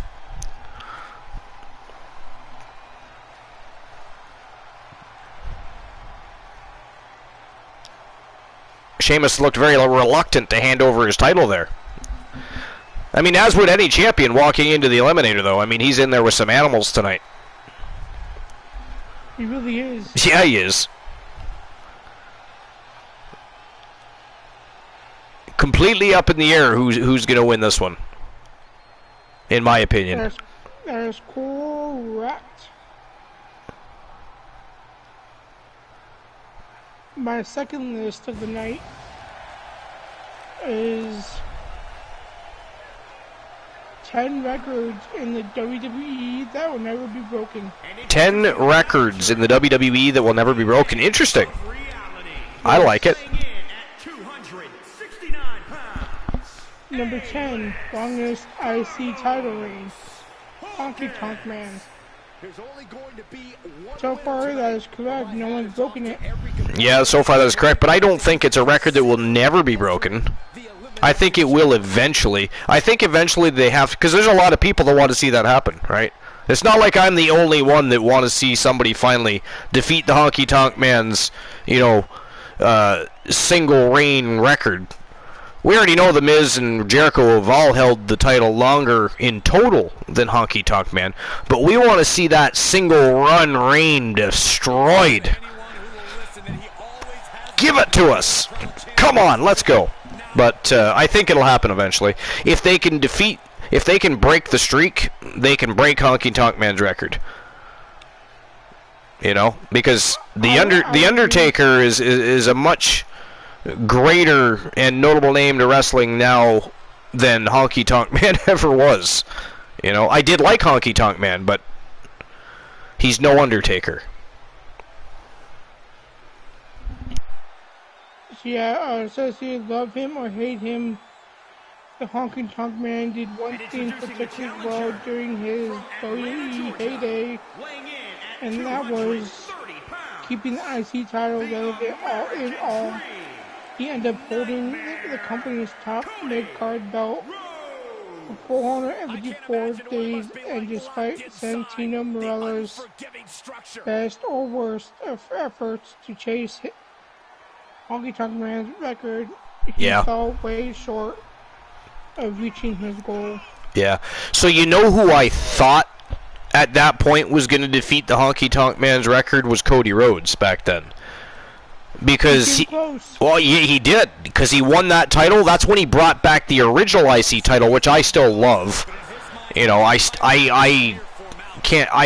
was so upset when Vince got rid of it again, and he only did that because Cody left, and Cody was the one that brought it back. So that's why that happened. It was a spiteful decision, right?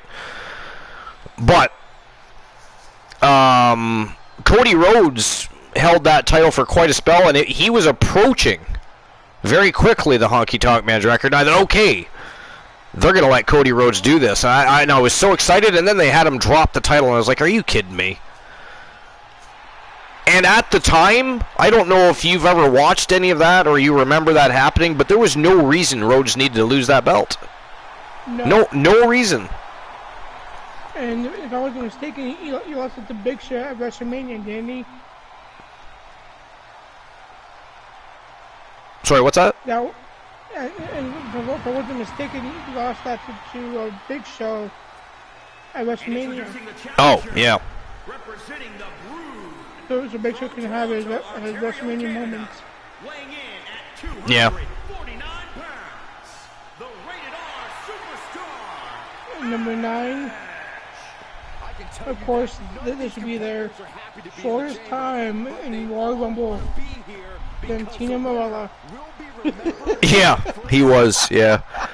Is he still? Like, is this a new list? Does he still hold that record? This list was done in... Yeah, it was published 3 years ago. Wow, okay, cool. I didn't know Santino Marella. I mean, that's a terrible record. How long did he last? I mean, you don't want to be known as the dude that lasted 10 seconds in the Royal Rumble, but... He didn't even last that long. No, how long was it? I remember it being quick, because didn't Kane put him out? Yeah, he did. Yeah. I'm going to read the article. The article will tell us how long. Okay, go ahead. Speaking of Santino Marella, remember the time when he was one of the final 2 men in the 2011 Royal Rumble match? That was one heck of a hope spot. 1 second. But nobody was seriously expecting him to outlast eventual winner Alberto Del Rio. That's been just 2 years prior. Santino lasted just 1.9 seconds before getting eliminated by Kane. 1.9 seconds. Wow, I didn't know it was that fast. I knew it was quick because he got in, and then Kane basically just clotheslined his ass. I believe he did anyways. Clotheslined his ass just right back over the top rope. And I mean, he clotheslined him. It was vicious. But I didn't realize 1.9 seconds. That's awesome. I mean, probably nobody's gonna. I mean, they could try. They would have to literally practice that to have that. Because I mean, 1.9 seconds. He yells, "I was not ready." That record is. No one's gonna beat that record. I'm sorry. Yeah, Outcast Gameplays. That's correct. But I mean, that's wild. That is hilarious.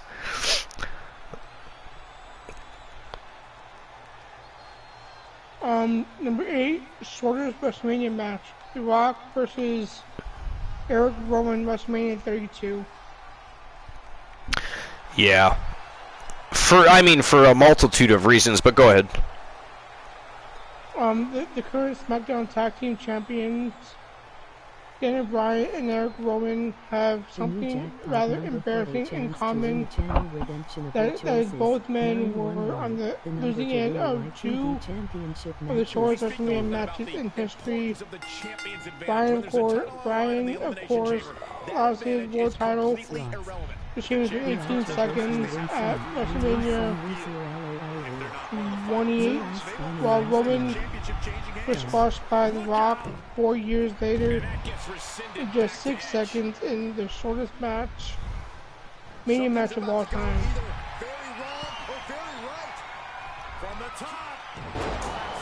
Number 7, longest pay-per-view singles match, Shawn Michaels versus Bret Hart, WrestleMania 7. No, take it back. WrestleMania 12, I mean. WrestleMania 12. In 1996, Shawn Michaels and Bret Hart had a long, hard battle for the WWE Championship at WrestleMania 12 as the 60-minute Iron Man match needed close to an extra 2 minutes after in overtime for a winner to be declared. The match is by far the longest in the event's history, as well as the longest singles match in WWE pay-per-view history in general. It was the longest match? Yeah. Longest singles match. And did they say how long exactly? 62 minutes. 62 minutes? Yes. That's the Royal Rumble. That was a singles match. Oh, that was a singles match? Yeah. I was thinking it was the Royal Rumble. Oh no, because Rey Mysterio lasted 63 some minutes, but I guess the Royal Rumble match doesn't count as a singles match. But although does it?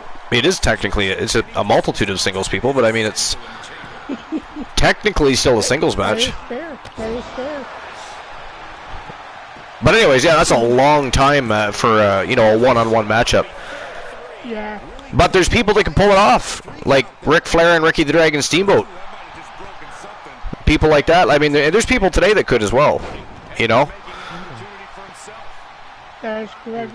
There are plenty of people guys that can last. Yo, Joe Link got 2 from the Redemption. Which Redemption?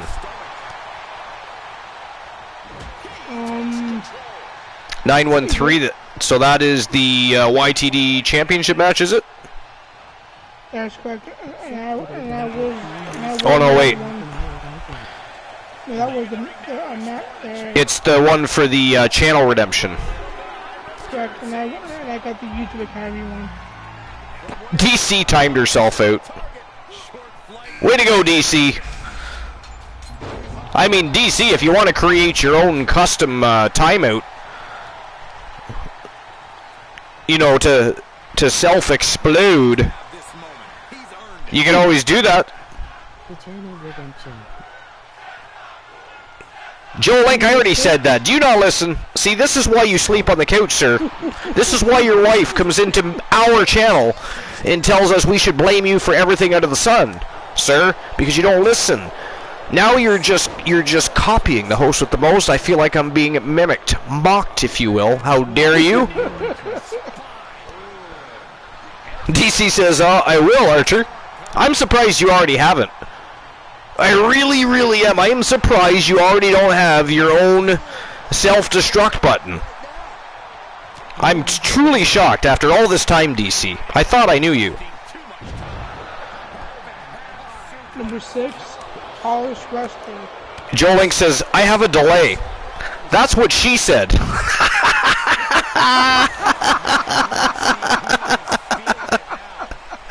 Sorry, Joe Link, you walked into that yourself, my friend.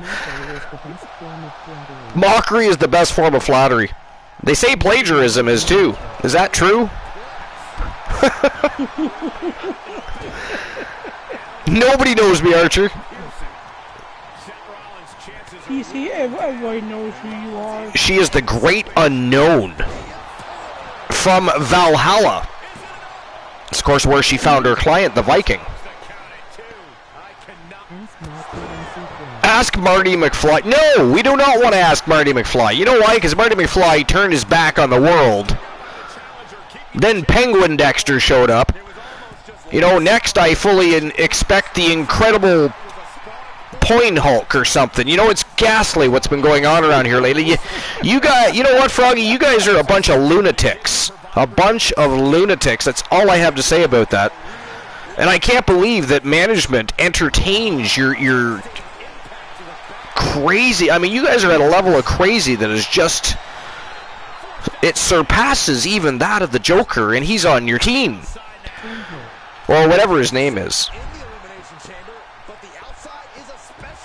Right, because he does have a name now. We know this. Ephraim. What was his last name? It was Ephraim. Froggy, what's his last name? It was Ephraim. Point Hulk, that's what I said, yeah. The incredible Point Hulk. We are not, no. No, there will be no incredible Point Hulk.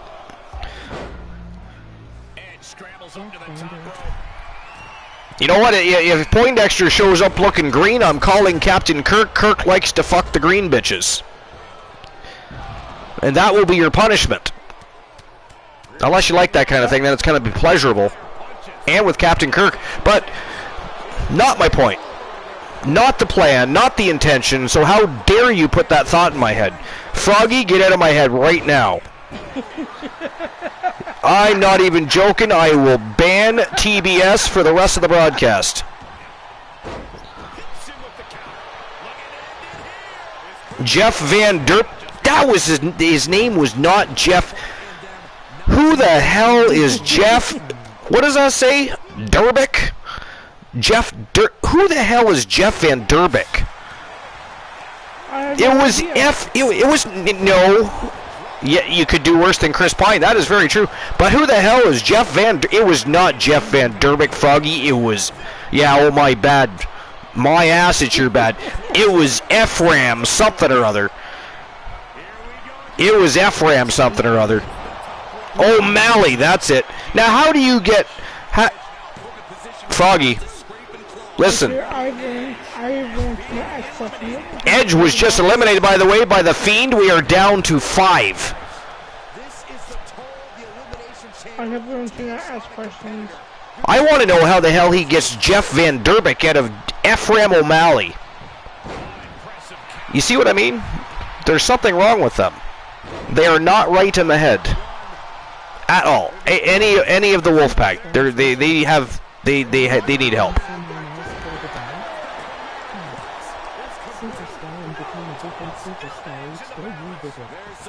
Man, the Fiend is on a tear in there. Good God. He's trying to take everybody out at once here.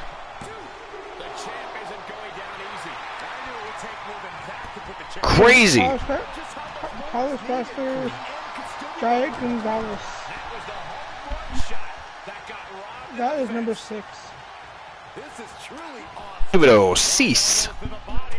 It says here, if you are to ask WWE, the late Giant Gonzalez stood an even 8 feet tall. Holy fuck, he was tall. He was. I don't think he was actually 8 feet tall, but I believe it was something like 7'9". You know, so basically 8 feet tall. You're what, 2 inches off? You know, yeah. I mean, there's 12 inches in a foot, but I mean, he's basically 8 feet tall. He was, but the problem was the man could not wrestle. He wasn't athletic at all. You know. Distinct Cone says, who do I get to put it in, Archer? Who do I get to put it in, Archer? Now that is an interesting and intriguing question. Is this a trick question? I mean, is Kraken Skulls lurking? Because I feel like I'm being... Wait a minute, do I have a swear jar? Is there a swear jar? What is DC up to here? Who do I get to put it in? I think she means think to time herself out. Oh, you mean creating your own self-destruct button?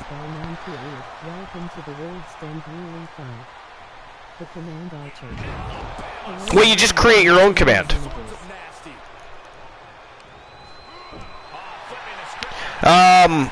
Do you not have that ability? If not, send me a message with what you want your command to be, and I'll create it after the show.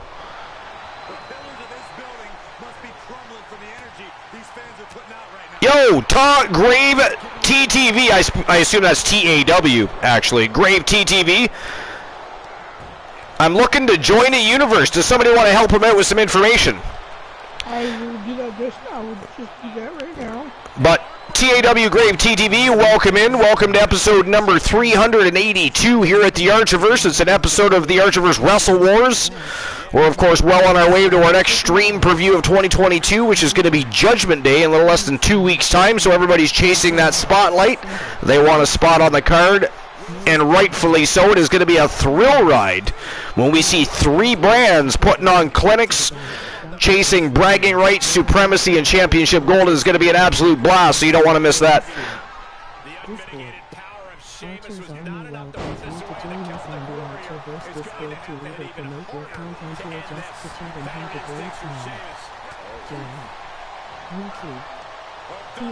I just realized Sheamus is now in the ring. The Fiend has been eliminated. So we are down to 4. Okay, DC, I'll check that out. And my prediction is still in the match. I'm sorry, your prediction is still in the match? Who did you vote for? Cody Rhodes. Cody Rhodes. I thought you were going to be a smartass and say Carlos Hawkins because he's still on the pod. I actually really thought you were going to. I apologize, but I actually did think. I thought you were going to be a smartass and say Carlos Hawkins. I was thinking, you son of a bitch, he's still on the pod.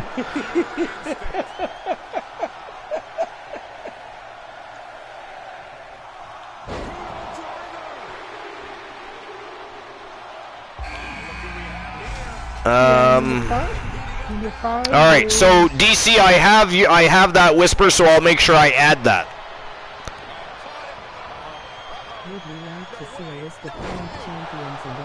Number 5 is most consecutive years undefeated. That would be Andre the Giant. Pardon me? Number 5 is most consecutive years undefeated. Oh, okay. Andre the Giant. Andre the Giant. Yeah, he was undefeated a long time. Although Andre the Giant lost his share of matches outside of WWE or outside the company, canon between the early 70s and 1987, the repeated refrain heading into WrestleMania 3 in 1987 was that nobody had pinned or submitted him in 15 years. Then WWE turned it heel, and he had him lose to Hulk Hogan to break the streak and keep the Hulkster's championship reign going strong. Number 4, longest WrestleMania streak, The Undertaker. Looking at the young up-and-coming talent currently on WWE and NXT rosters, do you think there's really someone out there who could end up winning 22 straight matches at WrestleMania, no matter how promising they may be? There aren't any. The Undertaker may not have won as many world championships as John Cena or Ric Flair, but he'll always have the streak as his indelible legacy as a WWE superstar.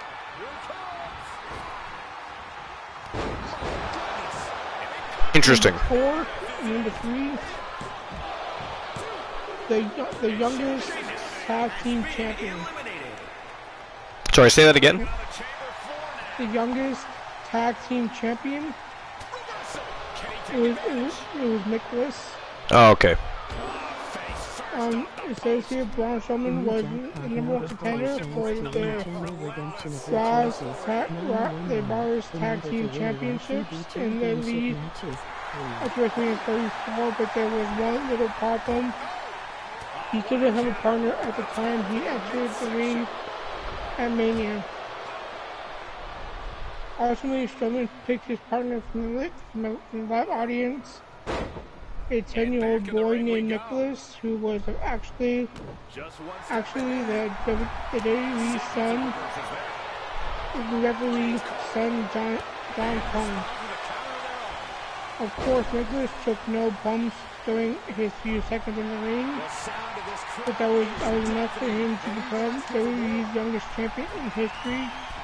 And so he and Strowman vacated the titles on Raw after WrestleMania.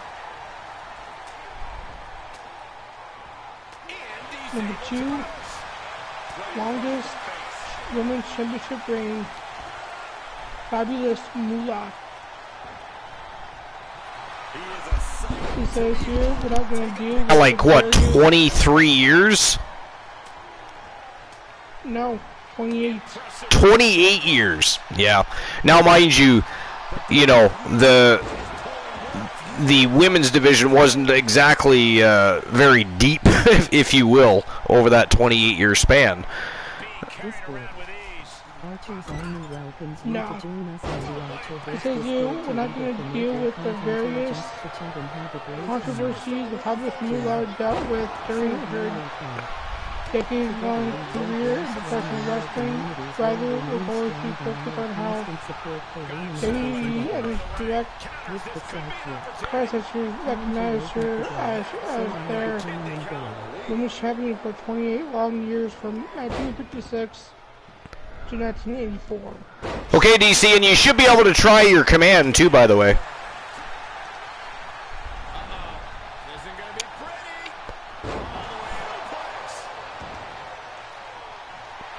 It says here, number 1, longest world championship reign, Bruno Sammartino. Wow, Seth Rollins has just been eliminated. It is down to Carlos Hawkins and Cody Rhodes, ladies and gentlemen.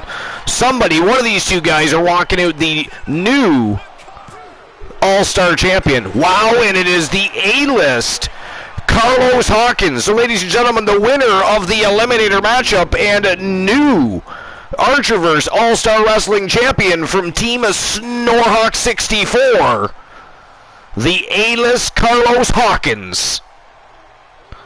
That is a big win for Carlos Hawkins going into Judgment Day, folks. Because don't forget, this is the final week of championship title challenges.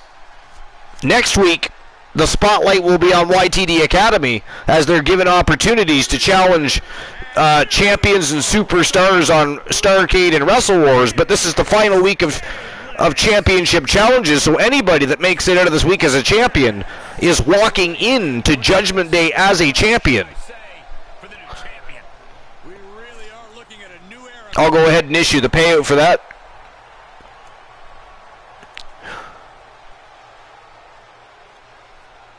Maybe I won't.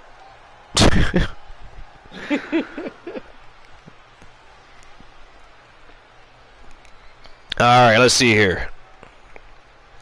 Winner of the match, Carlos Hawkins. And Snorhawk wasn't even here to see it. How dare he? He's always snoring somewhere. Snoring somewhere. Alright, next match of the evening. We're officially at the championship rounds, and it is for the Archerverse Women's World Tag Team Championship. And if anybody's been paying attention, the Union, Doudrop and Kaylee Ray, have been kicking up a storm over at the YTD Academy. They even became the YTD Academy Women's Tag Team Champions, defeating the Faces of Fear. They were the first people to do it. But then the Outlaws swooped in, Britt Baker and Amber Extreme, and took those titles away tonight. Here on Wrestle Wars, they look to take their other Tag Team Championships away. Let's not forget that Doudrop and Kaylee Ray, the Union, are also the Archerverse Women's World Tag Team Champions. And tonight, it is the Outlaws that look to become double tag team champions as they currently hold the YTD Academy Women's Tag Team Championship and look to dethrone the Union. Who do you guys think is going to win, though? Who's walking it with the gold here? What do you think, Woozy? I'm going with, let's see here. Reigning defending champions, the Union or the Outlaws? I'm going with Team Britt Baker. You're going with the Outlaws? Yes. Do you hear that, Joe Link? He doesn't even remember your team's name. He deems it unnecessary to remember. Team Britt Baker. Right? Team Britt Baker. That's your team's new name, my friend. What do you think of that? Do we put that on the poster? Should we put that out into the advertising? Get the marketing team on that? Do you like that name? Team Britt Baker. I don't know. Totally overlooks Samber Extreme. Doesn't call it Britt Extreme, Baker Extreme, none of that. Just Team Britt Baker. Those are my client's distinct cone on the left.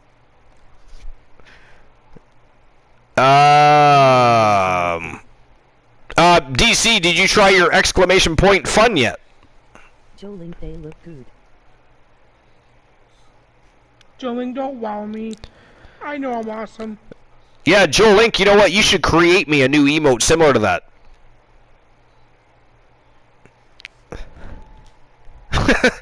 DC already using her self-destruct button. Good to see. Timed out for 69 seconds.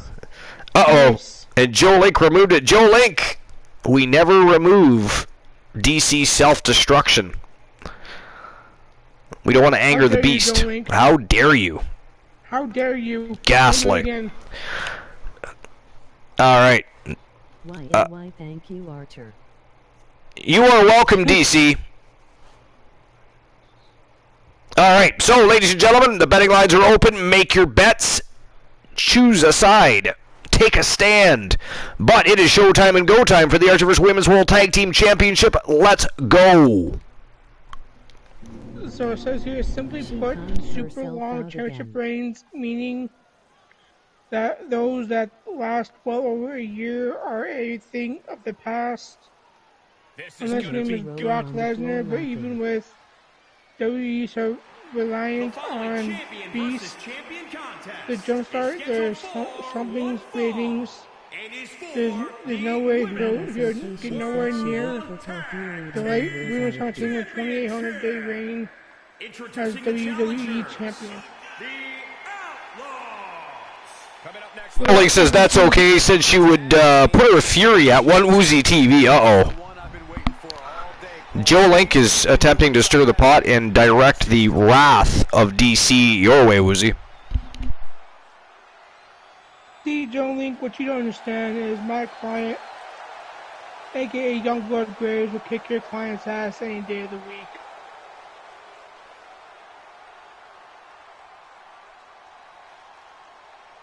Yes, I just issued a challenge. Gaslight. Followed in your court. Gaslight antics here tonight at episode number 382. Nothing but villains all night long. Speaking of villains, Vixen Villains, the reigning defending Archerverse Women's World Tag Team Champions, on their way to the squared circle, the Union. Huge title defense for the champs coming up next, guys. It's definitely a big match for them, Cole, but given how they've looked of late, I suspect they'll walk out of here the same way they walked in, as champs. And I got another list that I'm going to be doing. Let's gotta bring it up. Did what? I have a third list for the night. Okay. What is it? It's a 10 best tag team championship matches according to Dave Meltzer. According to Dave Meltzer. See, I like that though, right? They've automatically told us that this is a list of 10 matches that he chose, but it is his opinion, so we'll probably still tear it apart. But I mean, at least we know automatically that it is at least his opinion, and he doesn't speak for other people, right? It's not a top or a ranked. It is according to Dave Meltzer. So I like that. Let's go. Number 10 is the New Day versus the Usos versus Lucha Dragons. TLC 2015. Yeah, that was a much better match than I thought it was going to be. That was a lot of fun. That match was a lot of fun. But yeah, go ahead. Yes, it was. Big match and Dave Meltzer gave it a 4.25 stars. At very least, I might have even gone 4.75 on that baby. Go back and watch that. Anybody that hasn't seen that match, go watch it. Absolutely fantastic. It says here, if this match had happened a decade prior,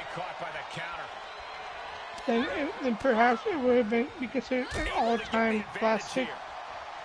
By the time this match rolled around, fans had become largely numb to the TLC stipulation, but these three teams managed to pull off a wonderful and an inexpensive match. There were many fantastic spots jammed into this match, including a crazy Toledo Soul through a ladder, which was fucking awesome, if I may add. Yeah, agreed. While the New Day emerged victorious, every individual was shanked during this amazing pay-per-view opener, or shined, and it should arguably be rated even higher. Yeah, well, like I said, that match, I would have bumped that up from 4.25 to 4.75. It was very close to a 5-star matchup. Again, if you've never seen that matchup, definitely look it up, or maybe we'll look it up later and we'll post it on the Archiverse Discord, and then you can watch it because it was absolutely tremendous. Number 9 is the Hart Foundation versus Shawn Michaels and Steve Austin. Raw 1997. 1987. Yeah. And it was given another 4.25 stars. Yep, great match. Another matchup that I think that the only thing that everybody was concerned with back then, as far as hardcore wrestling fans was could Stone Cold and Shawn Michaels work enough as a unit to look like, they're a team that could defeat them. Because the Hart Foundation are well-oiled machines, been wrestling together their whole lives, they trained together, they were a team, they were a family. Shawn Michaels and Steve Austin, of course, even storyline-wise, they had issues, etc. Could they work together? Could they coexist? Could they defeat the Hart Foundation? So that was the only thing that really crossed people's minds back then, but we knew we were going to get a great match either way. Yes, it says here this match had the classic "can they coexist" trope. At this time, it had been done to death. So it provided an interesting dynamic with both Michaels and Austin working hard to overcome a well-oiled machine like the team of Owen Hart and the British Bulldog. DC self-destructed again! Great tag team psychology between four legends made this a great match to behold with a fast-paced affair, packing a lot into just 13 minutes of ring time. Damn. Yeah, well, that's a match that, again, to me, it was up in the air whether or not it was going to be a solid match or just an exciting match, and there's a difference, you know what I mean? And it was both. It was both. So I agree with the 4.25. Yep. Number 8 on my list is Brian Kendrick and Paul London versus Dave Taylor and William Regal versus Eminem versus the Hardy Boys. Miz and Morrison, of course, was Eminem. Tremendous match. Of course, back then, Paul London and Brian Kendrick were running as a tag team, and they were the longest reigning SmackDown tag team champions back then. That is correct. Yeah. This is Armageddon in 2006. I remember that match. Yeah, it was. That's another great matchup. It really was, and Dave Meltzer also gave this a 4.25-star match. Really likes that 4.25. I don't know if that one was a 4.25, but it was very, very good. Like, I would have given it like a 3.75 or a 4. it says here, and my phone's glitching out and freezing, so give me 1 second. Hashtag blame Woozy's phone. How dare Woozy's phone? I agree. You don't mind throwing your headset across the city. Why don't you just take that phone and chuck it? No, with the phone, I'd be too willing to do that. Oh, okay. Because with this phone, it might actually come back. That would be weird. That would be weird because your headset that you tried to use like a boomerang did not return, but the phone, which has no aerodynamics at all that would even make sense to even consider doing that, suddenly returned. Yeah, I don't know what I would do with that information. Neither would I. But anywho, the main talking point from this fatal four-way ladder match was the minute. Wait. Whoa. Did you anywho me? Did you fucking anywho? Did I just thought of that now. I even agreed. Did you? That is gaslight, sir. You anywho'd me. Did you all hear that? Did you all hear that? What in the blue hell? I give you permission to continue, sir. Thank you. That is... How dare you? It took you a little while. It literally went right over my head at first, and then I thought, wait a minute. Gaslight. You heard it too, Joe Link? That's what I thought. Yeah, I'm not hearing things. You can't make that shit up.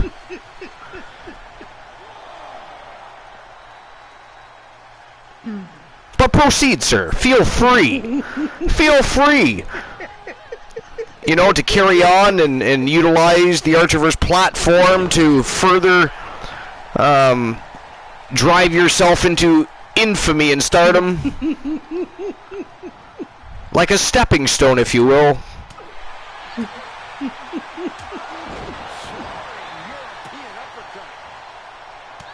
That match was the infamous catapult botch spot, which saw Joey Mercury suffer a gruesome and horrific injury. However, everything that came before and after that moment was incredibly entertaining.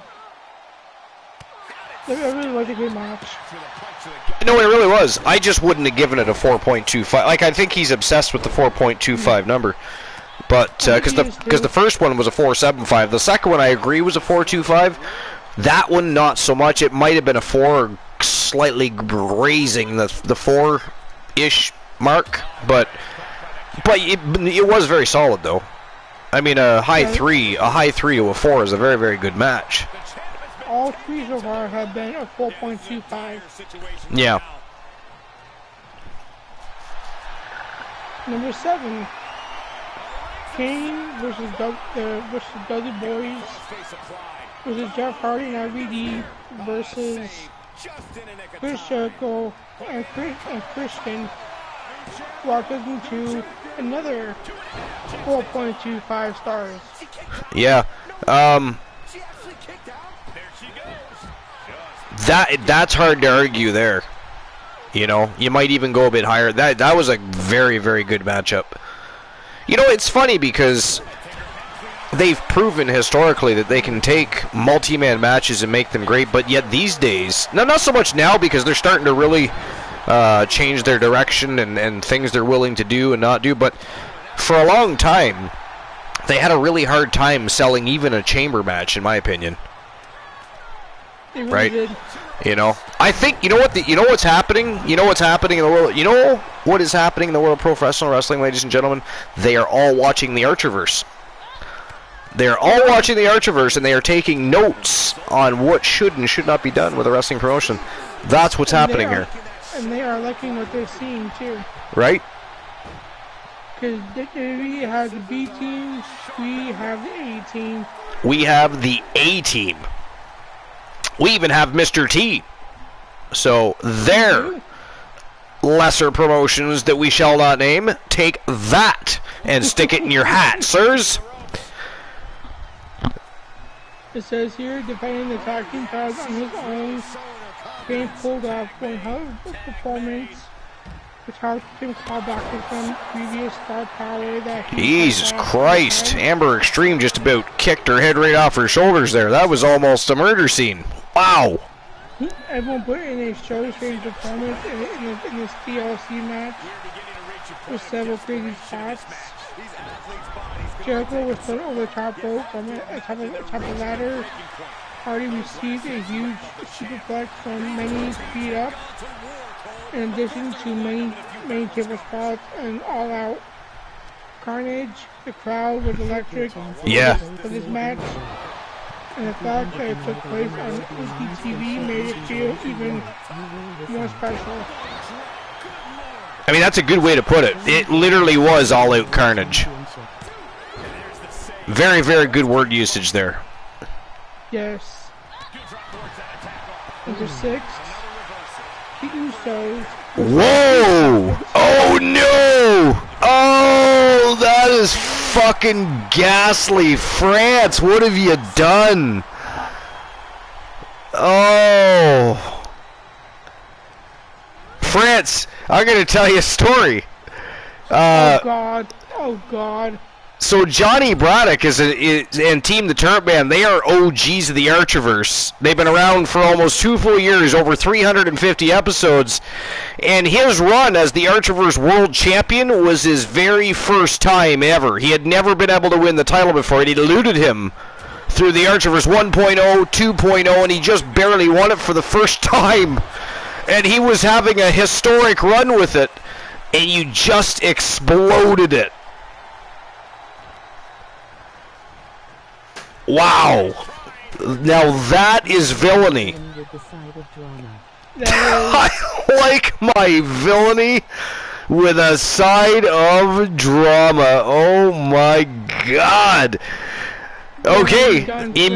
Immediately following the show, Johnny Braddock's championship will be vacant. It will become vacated. Wow, that was unexpected and holy shit.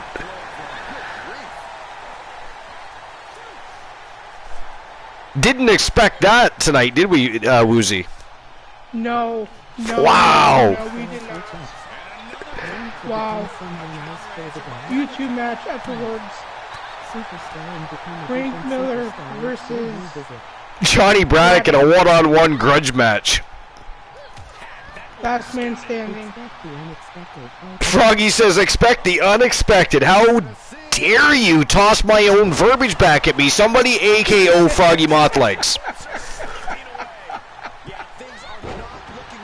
Froggy Mothlegs needs an AKO. He is missing that from his life. And by the way, Froggy, I'll be sure to let Team the Turret Man know exactly what you thought of his historic first-time title run. I'm sure he'll be elated to hear your perspective. Damn. Wow, 2 AKOs, one from Woozy and one from Joe Link. And also, this is for the Turret Man. Double AKO. Sorry, go ahead. This is for the Turret Man. France 2 L's. Their new role. And a third AKO for France with 2 L's. 900 seconds. So number 6 on my list is... And he just casually continues his list. He times the man out for the 900 seconds, and then just casually carries on with his list like nothing happened. Now, see, you can tell Woozy is a veteran of the Archiverse.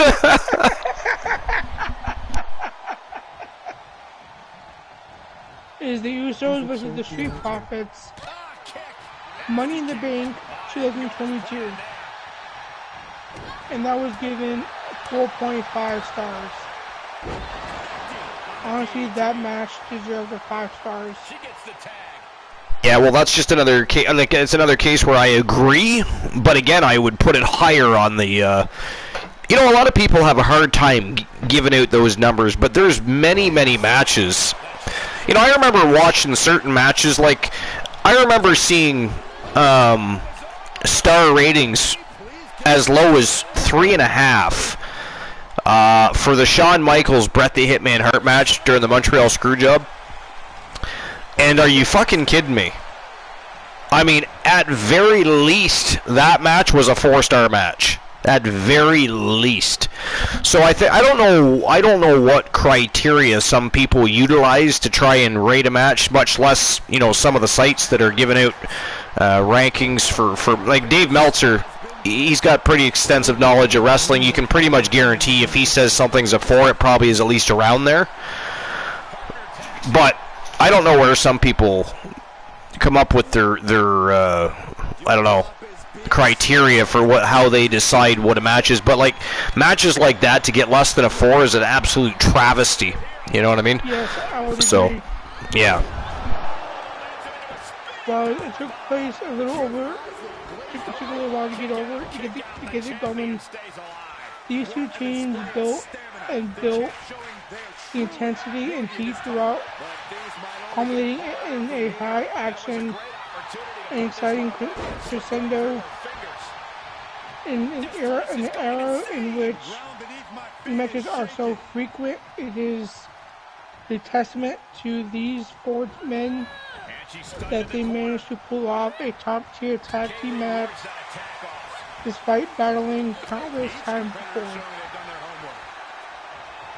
They were given nearly 25 minutes to work with, which is a rarity in modern day WWE. When it comes to tag team wrestling, they made use of that time to produce one of the best matches in 2022. To see a list of current champions and their respective teams. And number 5 is Dolph Ziggler and Drew McIntyre versus Dean Ambrose and Seth Rollins, Hell in a Cell 2018. And that was given also a 4.5 star match. 4.5, yeah. Yep. I would agree with that. Leona King says Public Enemy is growing with our 2 new members. Well, there technically is no 2 new members yet. I mean, contracts have to be inked. But I mean, there's also many other contracts to go through and comb through, figure out people's wants, needs. There's a lot of needy people these days, by the way. It's the entitlement. The entitlement of people, I'm telling you. Limousines and jets and private limos. I mean, what happened to just a hotel room and a championship title belt opportunity? People are crazy. They want those high-end hotel rooms. They just want their cake and eat it too. Yeah, but they can't have it both ways. Not even thinking it whether or not it was gluten-free. Exactly. Also, it says here the chemistry between these 4 men was off the charts as they put together a perfectly constructed and fluid tag team match. The main body of it involved making the Raw Tag Team title championships feel more important that they have done it in some time. You know, there is a lesson that AEW could learn. How to make a championship belt important. And you know, you You start that process by you select a champion, right? You market said champion.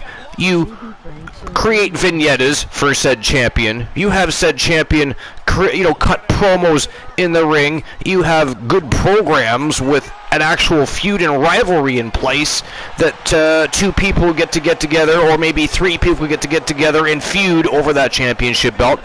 And you do a little thing called you don't book your TV title over top of your brooch. Okay? You know, if you're going to have an ugly-ass brooch out of Granny's closet on a leather strap as a championship belt, could you please at least pretend you like your own world title and book your champion over and above your mid-card champion? Thanks for coming out. Lovely parting gifts. Next time. Good God. Anyway, that's... You may continue. Yeah, that was Archer's rant for the night. Rant about the giant roach. Woozy deserves it. Oh, look at that. He slipped one in. You know what you've done, France? Let me tell what you've done, France, because that is an illegal word. The RKO was abolished. How dare you? Somebody please AKO France with 2 L's. But you know what you've done? France, do you want to know what you've done? Do you care what you've done? But what you have done, France with 2 L's, is this. Number 87, R.K.O. is now on the list.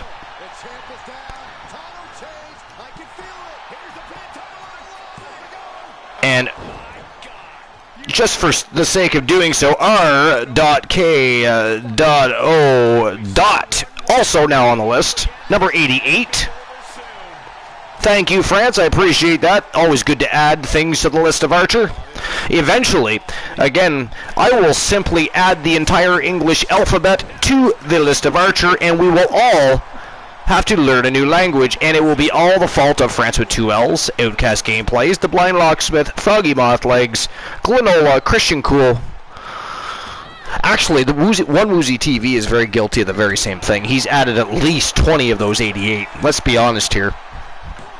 And he's on the broadcast. So people are forgiven, France. People are forgiven if they look for redemption. If they are seeking forgiveness. You see what I'm saying?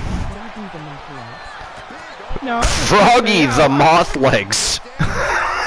Now, if I was to say the People's Champ, the Great One, that may or may not be added to the list. Who knows?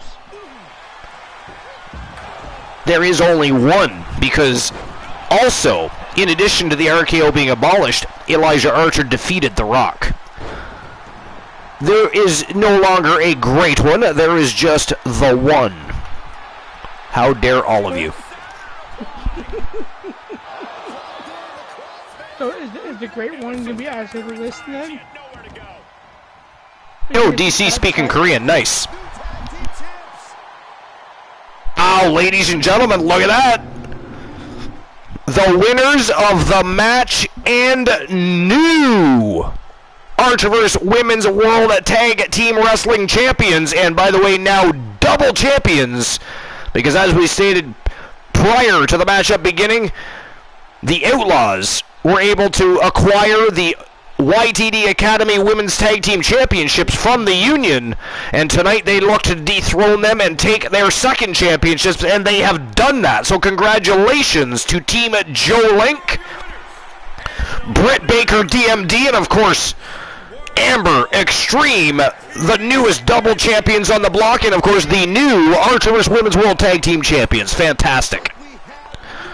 Congratulations, Joe Link. Yes, congratulations, Joe Link. Glad you won. Awesome. Or should I say Team Britt Baker? How dare you, sir? He did it again, Joe Link.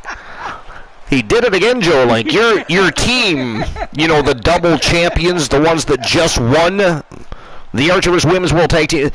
It is not important to utilize their name, is what he is telling you, Joe Link. That's what he's telling you. He's saying that the faces of fear are just that much. You know what, though? The faces... Wait a minute here. Wait a minute. Joe Link, I got your back, buddy. I got your back here. I got you. Wait a minute. You wait one goddamn minute, Woozy. The faces of fear...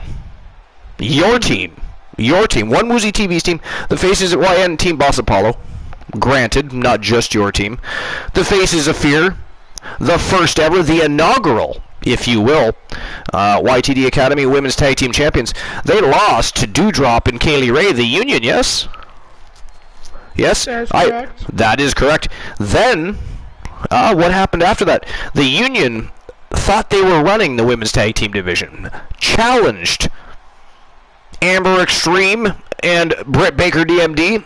Lost the YTD Academy Women's Tag Team Champions to the very same team that the Faces of Fear could not defend the titles against. Then, fast forward to the Archivers Wrestle Wars tonight, episode number 382 live.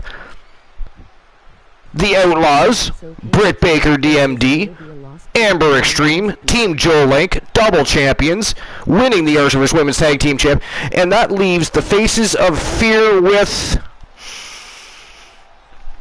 Oh, that's right. There's no championships for the Faces of Fear unless they want to go over to Starrcade and try to win the WCW. Oh, that's right. They don't have women's tag titles over there. So, Joe Link, I say you got some bragging rights, buddy. I say you got some bragging rights there. But let me ask you this, though, Archer. Has the Union... France with 2 L's just timed himself out. Has Team Joe Link's team defeated the Faces of Fear yet? No, they have not. Well, I mean, we did not say they beat the... What we did... You're just deflecting. You are deflecting on poor Joe Link here, sir. We did not say such things. What we did say was the Faces of Fear lost their titles to the team that the Outlaws just beat twice for 2 different sets of tag team titles. That's all we're saying.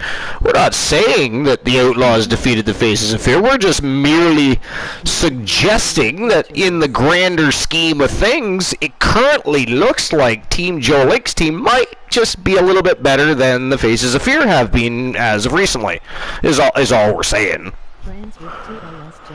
That's irrelevant because that's not true. No problem, Joe Link. France with 2 L's just used the command. Only VIPs can use that. Only VIPs can use that. So he'll have to time himself out with, you know, the many... Well, there's 88 words and or terms, if you will, that you can utilize to time yourself out. I mean, it wouldn't be a special DC command if we just let everybody utilize it, would it, DC? So it's special. It's special. Much like Woozy's deflection of the current circumstances surrounding his team and Joe Link's team. I mean, it's all a little crazy, but yeah. Yeah, special. You know what else is special? The next match of the night. And I have to issue the payout for the last match, too, before I, forget. So let's do that. All right, hold on. So the winners of the match, look at that, 78% actually voted for the Outlaws. Good for you guys. You guys are spot on tonight with your betting, actually. Except for the first one. All that money. Yeah, everybody thought Kyle Brewer was going to win, especially DC, of course. Bishop B. White is a beast, though, isn't he? Am I gonna have to drag it out to get another ACO? All right. There we go. Payout has been issued. All right, so the next match of the night. This is for the Archivers World Tag Team Championship, and of course the reigning defending champions from Team Almighty Exotic. The great champ Jackson and J.R. Jack putting their titles on the line against Phenomenally Lethal. The phenomenal Joe Link, and of course his partner in crime, Black Machismo, Jay Lethal. And they are looking to dethrone the champions here tonight in what should prove to be a slobber knocker, if you will. But Woozy, what do you think about this match? These guys have both been tearing it up, both in YTD and on Wrestle Wars. So Joe Link himself is on a singles competition huge winning streak, has defended the European Championship, I believe. Now Joe Link will correct me if I'm wrong. I believe he has defended it for a 3rd time as of today. Jay Lethal, you know, since coming over and joining Joe Link, and he's kind of been up and down with his career, but as of late, he's been on the up and up. So, I mean, the momentum those two are bringing could pose a huge problem for J.R. Jack and the great champ Jackson, who, of course, have been champions for quite a hot minute now. But Lincoln and Lethal, both hungry. Both hungry. And we're heading into Judgment Day. Again, the winners of championship matches this week are walking into Judgment Day still champions, because next week they will not defend their titles. Remember that. The final week before any stream preview, no championship matches from the main roster are ever going to be challenged or defended. That is correct. Right? That's the way it's always worked. That's the way we do things here. You got 3 weeks to try and take championships away. Then you got a week where champions get to rest. Now, they don't get to rest completely. The wicked do not get to sleep. Oh, hell no. But they do not have to defend their titles. But anyways, who do you guys think is walking out with the gold here? Is it going to be Phenomenally Lethal? Or is it going to be the primetime players? I'm going with Phenomenal Lethal. Well, the champions are certainly formidable champions. It would not surprise me if they were to retain, but I am putting my money on Phenomenally Lethal, though I would love to see Phenomenally Lethal win this matchup and walk into Judgment Day as the new tag team champions. For me, that would be fun, but I don't imply anything. I don't suggest anybody take my opinion and use that as a reason to bet. Again, we all know my history with betting. That is correct. It is ghastly at best. But, alright, betting lines are open, and it is showtime and go time for the Archiverse World Tag Team Championship. Let's go. And, Woozy, while you continue your list there, I'm just going to take a short bathroom break. Visit the facilities. Drain the dragon. Bleed the bladder. Is that too much? My phone died, so I have to wait for it to restart. How dare your phone? I expect a full resuscitation. I do not care if you have to hook that bad boy up to a car battery. That is ghastly. How dare it? I'm trying to get. What kind of phone is it? Now. It's an Android. Yeah, but what kind of phone is it? It's an Android. It is. Look, ladies and gentlemen, he does not use a phone. He has a robot. He has a robot. I don't know the name of my phone. You don't know what it's called? Is it a Samsung? It's a piece of shit. I'm not adding... Well, you know what? I will add a piece of shit to the list. I am adding a piece of shit to the list. Number 89. And yes, it is a Samsung. A piece of shit is now on the list. Number 89. There we go. I feel much better. You know what doesn't feel better? My bladder. You're holding me up. How dare you try to distract me and make me soil myself. That is absolutely disgusting. I shall return, and I will get the match out of the way, and the betting lines are already ready to rock and roll, so gamble away, you fiends. Let's go. What about pieces of shit?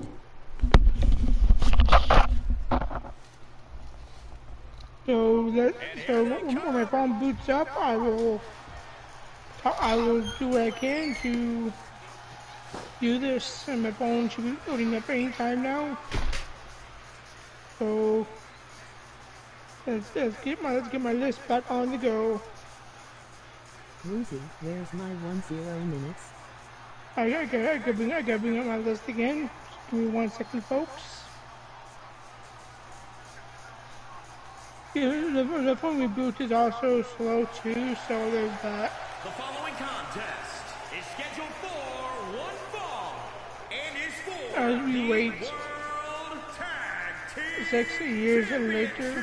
I got scammed. Introducing the challengers at a combined weight of 446 pounds, the Generation.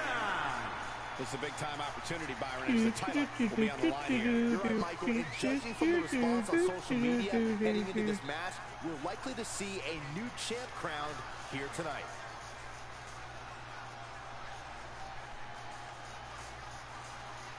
Number 4 on my list is Alpha Academy New versus jackpot RK member Bro for a chance to win a versus channel Seth redemption Rollins of your and choices. Kevin Owens, Raw 2022. And Dave Meltzer gave this match a 4.5 stars. I would agree. And it says here, this is up there with the best openers in Raw history. 6 incredibly talented superstars put on a stunning display of what making tag team wrestling such an enjoyable spectacle. Chad Gable proved why he is considered one of the more underrated wrestlers in the world, with him standing out, especially in this match.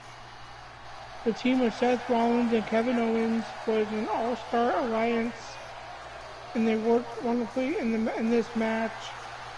And RK Bro set the crowd on fire as they pulled out a win following one of the best RKOs of all time on Gable. 536 pounds. They are the Number 3 on my list is Diesel and Shawn Michaels versus Razor Ramon and 1, 2, 3 Kids Action Zone 1994. That too was given a 4.5 star match, 4.5 stars. It is a huge shame that this match took I have place. returned. Welcome back. What did I miss? Nothing, I guess, because the primetime players just making their way to the ring now. Yes. Alrighty then. Excellent. So number 4 on my list was Alpha Academy versus RK Bro versus Rollins and Owens, Raw 22, and that was given 4.5 stars. Yeah, well, Alpha Academy never gets enough credit for, like, they work well together. I don't think anybody expected Gable and Otis to work that well together, especially when they were first put together as a unit. But man, they have really taken the ball and shot. I would really like to see those guys become tag team champions before their team gets exploded. No pun intended, because France with 2 L's, you know. Still waiting for my 10. Who did you give 10 minutes of bliss to? To Woozy! Oh no, Woozy, you got blissed. Well, that's okay, my phone died, so I'm taking my bliss now then. Okay. Alright, so 10 minutes of bliss for Woozy. In the meantime, it is iron to tag team gold between Phenomenally Lethal and the Primetime Players. 10 minutes, as many pinfalls, submissions, or knockouts as they can possibly acquire to win the Archerverse World Tag Team Championship. And again, any champions that walk out of tonight's show as champion will walk into Judgment Day in just a little over a week's time to defend their titles on another big fall blockbuster. The next big stream preview of 2022, Judgment Day.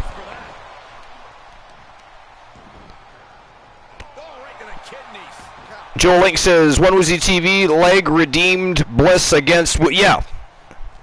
Yeah. Not sure why it changed to leg LOL. I know what you meant, though. So far, Joel Link, you're the only one that came close to the lottery tonight. And that was for the channel redemption reward, by the way. Which, in a way, is better than just winning a YTD championship opportunity, because, I mean, with the channel redemption, you've got a whole lot more things you can utilize there, if you really wish to. Oh, big diving lariat by the great champ Jackson.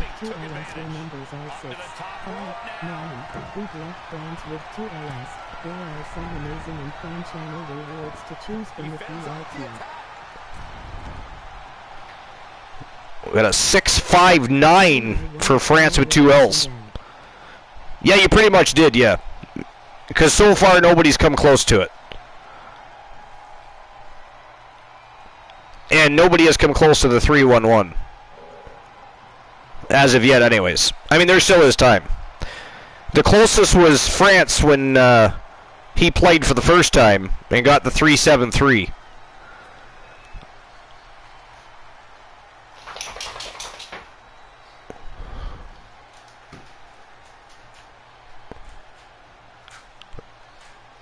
Got a staring competition going on between Lethal and the Great Champ Jackson. Get back in the ring, boys. Let's go.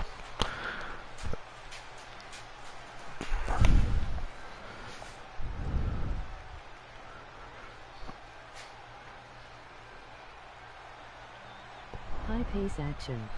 Right? High-octane wrestling at its finest as they continue to mock and taunt one another.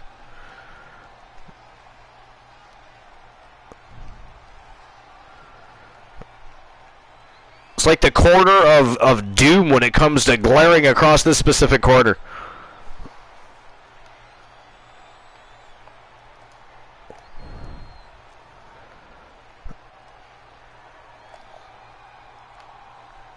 The Great Champ Jackson, he's just not moving at all.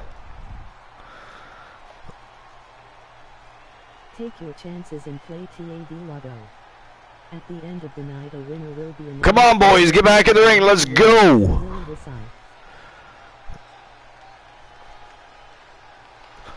Time is ticking, and you guys are just doing a whole lot of talking, blowing hot air, and staring at one another. Come on.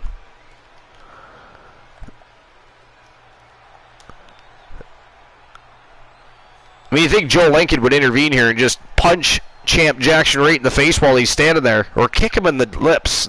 Just kick him right in the teeth.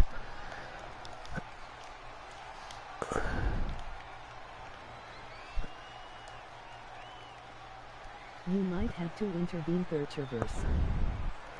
The gods may have to intervene. I do hate when that happens. But the gods must intervene for a moment.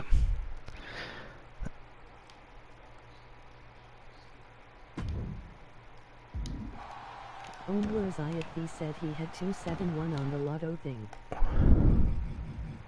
This is the longest staring contest. It is definitely the longest staring contest. There we go. The gods intervened. The finger of God put them right back where they belong. That's unnecessary. The gods of the Archivers are powerful beings. Punishing the opponent. But that was the Archiverse's. That's a record. The longest stare down in tag team championship history.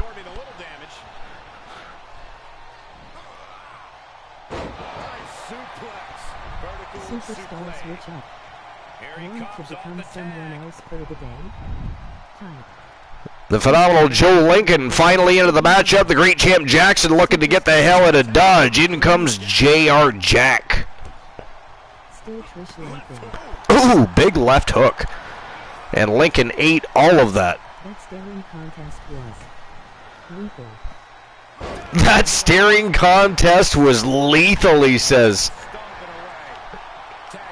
Outcast Gameplay says, still Trish, damn it.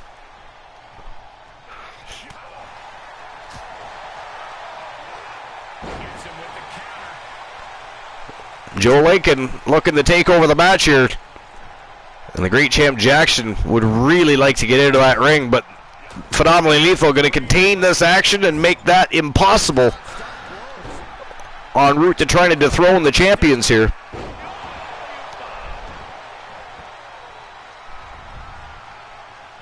Superstar.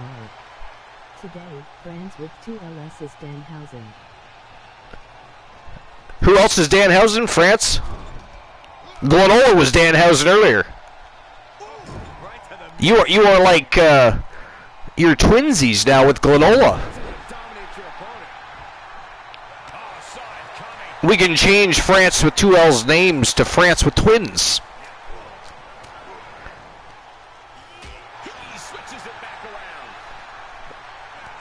Oh, big lariat. The Champ Jackson being bounced spine first off that turnbuckle. Back in comes Black Machismo.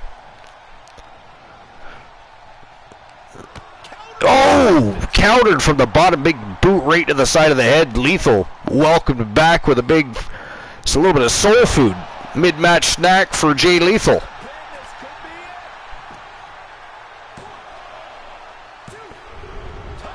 No, sir, 2 count only. Ultra and 4-1 away from the Wick match. One Woozy TV is 41 away from the YTD match, so we may have a winner for both the Channel Redemption Reward and the YTD Championship. Joe Link and One Woozy TV so far are the closest to both.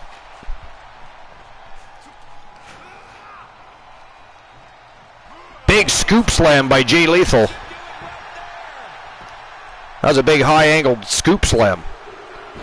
Oh, that was close. Jackson just about bit the dust there. JR Jack got there just in time, saved the champ. Well, not the championship, but there's only 3 minutes left, and so far this has been a struggle for power and control.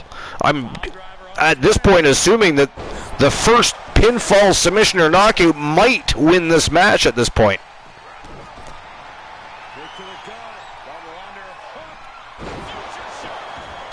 Wow. Out of nowhere with a future shock DDT. And Lethal kicks out, 2 count only.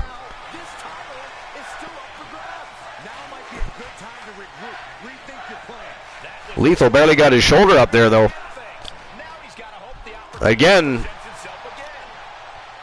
with just over 2.5 minutes left of this Iron to Tag Team Gold, the first pinfall, submission, or knockout might win this match.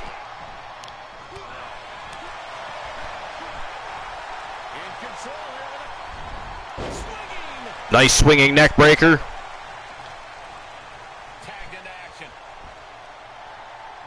Well, at least Woozy doesn't have to wonder how long his time in remaining is. I mean, he was banned for 10 minutes. The match was 10 minutes long.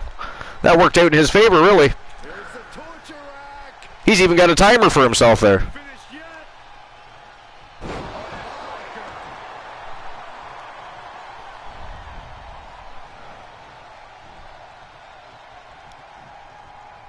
Man, the great champ Jackson sure is taking a beating here. He really needs to get out of there. I mean, he tagged in JR Jack last time, and it's like Jack didn't want any part of Phenomenally Lethal. Tagged the great champ Jackson back in, and has been all Phenomenally Lethal since then. Wow, big diving elbow drop. Oh, that was like 2 9/10 or something. Like a hair follicle would separate the referee's hand from the canvas there. That was ghastly. Phenomenally Lethal were that close to becoming the World Tag Team Champions. Wow.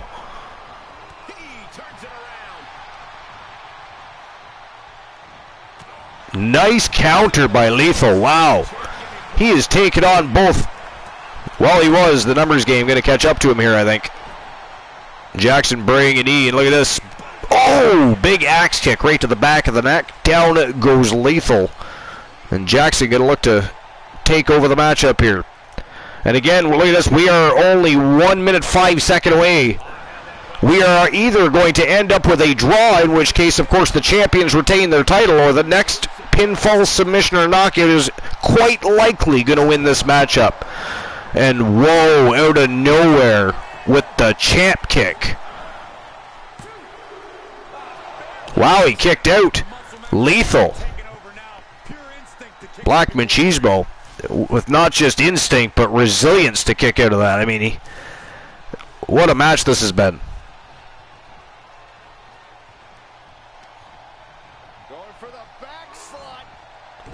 Whoa! Damn! And Lethal kicks out again. 30 seconds remaining, folks.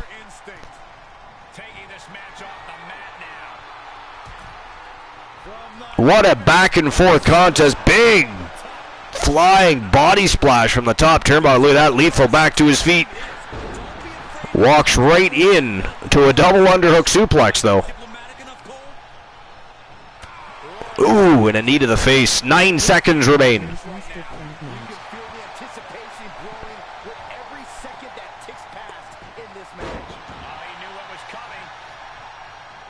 And that is it. That is all, ladies and gentlemen.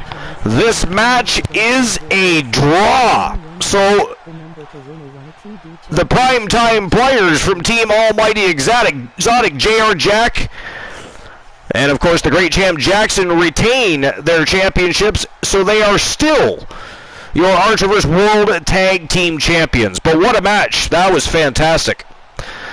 Clearly that won't be the last time we see those two in the ring together. And whether or not they end up at Judgment Day as opponents, or they end up opponents after or even prior, I mean, what a rivalry that would be to watch Phenomenally Lethal and the primetime players battle over those titles. All right. Even Joe Link says that match needs to be revisited. I completely agree. It absolutely needs to be revisited. And I have returned. Welcome back, Woozy. All right, so I'm giving everybody their Archerverse Bucks back because it was a draw. And I will get the betting lines open for the main event of the evening, and this is for the Archerverse World Unified Television Championship. It is a no way out Fatal 4 Eliminator, so it is a lot like a lumberjack match. Once they enter the ring, they cannot exit those ropes until the match is complete, and it is an elimination style match. We've got the Legend Killer, Chairs, who has been tearing up the scene as of late in singles competition and even re-emerging back into the Mixed Match Challenge division. Tyler Bronco, sensation from the YTD Academy, has been chasing gold, been given opportunity and making the most of it. He's here on the Wrestle Wars. Originally, he was supposed to go to Starrcade, but due to circumstances, he ended up on the Archerverse roster. This is the second time in the last week that the YTD sensation has been given opportunity. He's going to make the most of it. He's battling over the Unified World Television Championship here tonight, a very prestigious championship here at the Archerverse. And look at Frank Miller from Team France with 2 L's, former world champion, looking to take out the champion tonight. It's going to be a tough matchup because the world television champion William Regal, one of the best ever to step in those ring, in between those ropes. Technically sound, he is a bruiser, and specifically one of the best champions to ever come out of England. So a tremendous and formidable champion is William Regal. All 3 of those gentlemen capable of becoming champion, but can they beat William Regal, Woozy, is the question. Can they defeat William Regal? I don't think so.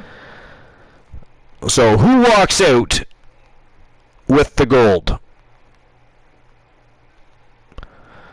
We've got former multiple-time champion, the Legend Killer, Chairs.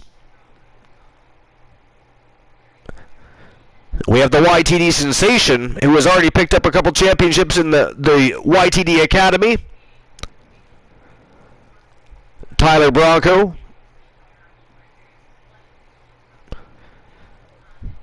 We have former multiple-time world champion. At one time, he was the Archerverse World Champion and the WCW World Champion at the same time. He's also been a tag team champion. The Freight Train, Frank Miller. And, of course, the reigning defending champion, William Regal. Will he retain, or will somebody dethrone Lord William Regal? And of course, they never call him that. It was Lord Steven Regal when he's in WCW, but he deserves the title. I am issuing the title. It is Lord William Regal. If you don't like it, sorry about your damn luck. Basically. To be fair. To be fair, there is that. And how dare you question Sir Regal? I just gave him a new title. He's got 2 now. Sir Lord William Regal. Take that, you haters. Alright, so the betting lines are open for the main event of the evening. And again, it is for the Archerverse World Unified Television Championship. It is a no-way-out fatal 4-way contest. And I repeat, the only way to win this matchup, which must remain between the 4 sides of the squared circle. Once they enter the ropes, they cannot leave until the match is over. It is elimination style. And it is the Legend Killer Chairs, Tyler Bronco, the Blueprint, the Freight Train, Frank Miller, and of course, Lord Sir William Regal, the reigning defending champion. So let's get the show on the go. It is show time and go time for the main event of the evening. Let's go. Let's go. And I cannot continue on this because my phone won't on charge. How dare that phone? Mm-hmm. You know what? Woozy's You know what I'm gonna Woozy's phone being added to the list. It cannot be tolerated. The phone has forced my hand. Number 90. Woozy's phone added to the list.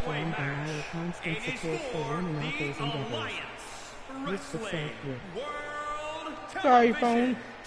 Not sorry. Introducing the challenger from Dallas, Texas. Extendo Toenail, what's going on? Welcome in. Appreciate you stopping by. Welcome to episode number 382. You've actually made it just in time for the main event of the evening. This is an episode of the Archiverse Wrestle Wars. And of course, it's one of our two main roster shows. The other is Friday night, WCW Starrcade. Both shows on the road to Judgment Day, the next big stream preview of 2022 here at the Archiverse. So a lot going down. This is the final week of challenges for the champions. The final week, nobody gets to challenge the champions. Champions do not have to defend their titles, but they do not get a complete rest. No rest for the wicked. It'll be action as usual. But if you want to take their titles, you're going to have to wait until the big dance, Judgment Day. Is said dance or battleground, if you will. But welcome into Extended Toenail. Appreciate you being here. How was your day? What's new and exciting? And first and foremost, enjoy the match. You are following the very best in fantasy wrestling excellence bar none period. Welcome to the world's 10th fun livest. A big fat follow from Extended Toenail. Vibin' and thriving, brother. That's what we like to hear. Those are the vibes. Vibin' and thriving. That's how it's done. It is. But welcome in. We appreciate you being here. Glad you found the Archiverse. We are, in fact, the late night place to be on, the most must-see show on Twitch and YouTube TV, because we also every Saturday night go live over at the Shark Tank on YouTube for YTD Academy, and of course throughout the week we have pre-recorded matches. They get added to the YouTube library for the Archiverse. Matches that create new storylines, give limelight and opportunity to newcomers and veterans alike as they look to further solidify their status on one of the main rosters and heading into any stream preview. The Family Boss, what's going on? Welcome in. Appreciate you being here. And One Woozy TV is guiding the raid tonight. We are going to Outcast gameplays, apparently.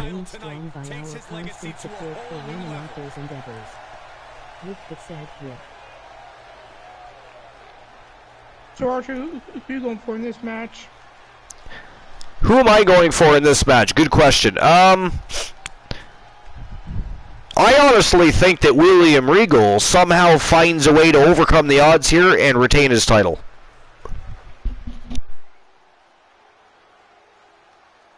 I mean, if you look at the three gentlemen in the ring right now, you have, well, Tyler Bronco kind of exempt, but Frank Miller and Chairs both have history, right? So they're going to be looking to take each other's heads off. Tyler Bronco, the blueprint, he is just looking to make a name for himself. He's not going to care whose face his fist meets as long as it meets somebody's face. Right? So he is an immediate threat to both of them, and William Regal is going to be sitting back. You can just guarantee he's going to be weighing out his options. He is crafty. He is brilliant. He is a technician, and he is also a bruiser. It's very interesting, but I do think William Regal somehow finds a way to retain here. Yeah, the betting lines are already open. They were open earlier in the evening. So can somebody refund his Archiverse bucks, please? Yo, Flash Joe, what's going on? Welcome to episode number 382. It's actually the main event of the evening, but welcome in.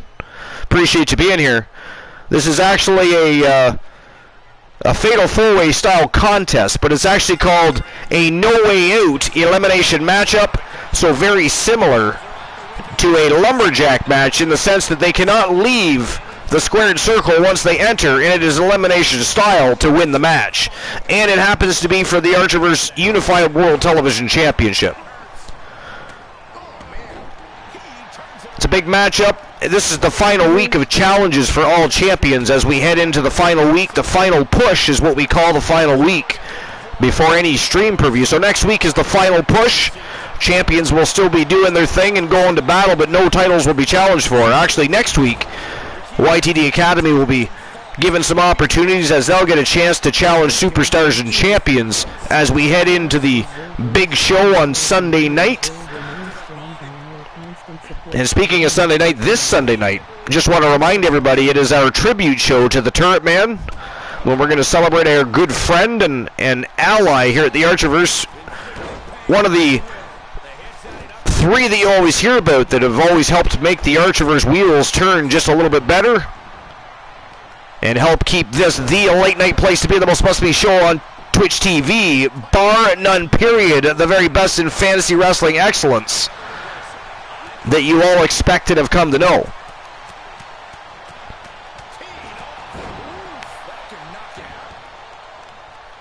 Yeah, if I had to choose, I would say either Regal wins or Chairs win. Chairs and Frank are eliminating the dead weight. I mean, I expected something similar to this to happen. As I said earlier, Frank and Chairs have history, and they're going to be looking to get at one another at some point. The easiest way to do that is to eliminate Bronco and Regal. But if they eliminate Regal too soon, and Regal just kind of, waits outside that ring, rests up a little bit, I mean, we gotta be careful. Regal is very crafty.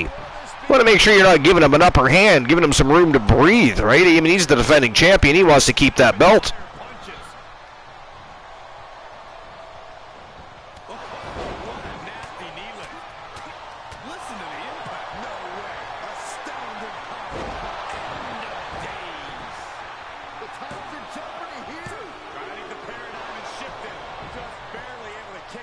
Wow, that was fucking close.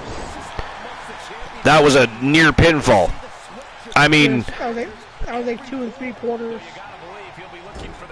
Yeah, I was just going to say at least 2 3/4. You beat me to it. How dare you? Attempting to upstage the host with the most is ghastly.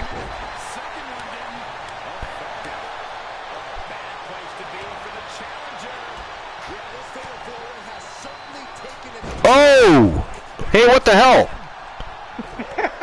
What in the blue hell was that? Did Tyler Bronco just deliver an AKO? And a stunner, and a stunner. An AKO and a stunner. Wow. And Chairs kicks out again, 2 count only. Christian Cool, I'm hanging out here in the chat, guys, currently in a party doing some Fall Guys. How dare you be playing Fall Guys during the main event of episode number 382? You fall down. Shameful, ghastly, horrendous, and disgusting, all wrapped up into one tiny late night snack that you are all being forced to eat from Santa Claus. It's not even Christmas time. We are not accepting your gifts. Somebody AKO Christian Cool, please. And you can't forget grotesque either, Archer. It is ghastly. It is ghastly at very best.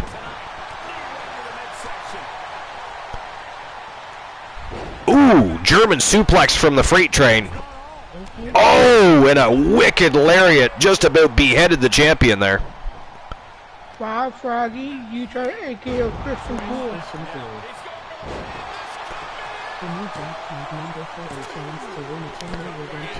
Wow, Tyler Bronco just eliminated Chair. Oh, and he just about took the freight train's head off. Wow, what is happening? Did you see that? I did. And look what they're doing, exactly what I said. They might give William Regal way too much time to recuperate here. And Jolene, why did you notice Christian Cool? Indeed. Christian Cool got nuttered by Christian Hart. That's gotta hurt even more than, you know, if somewhere, so, because I mean that is your own client, Christian Cool. Your own client just fondled your no-no square, sir. I mean, how did that feel? How was that reach around? Inquiring minds must know. Do not keep us waiting. Do not keep us waiting. How dare you? Fritz with 2 L's looking for those commands. And how dare you really go to me? I believe only a mod can do that. Can you actually test that theory, Uzi? Yeah, give me 1 second.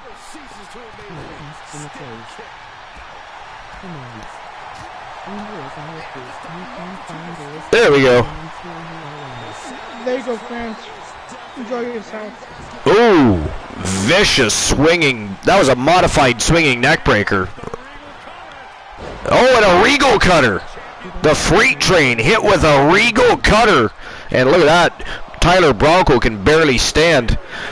Wow, the freight train eliminated. And look at this. What did I tell you? They gave William Regal way too much room to play, way too much room to breathe, and look at him. He is on a tear here. Wow, big knee lift right to the lips. You know what, though? What a performance tonight by Tyler Bronco. I mean, he was given an opportunity on Starrcade, now been given an opportunity on Wrestle Wars.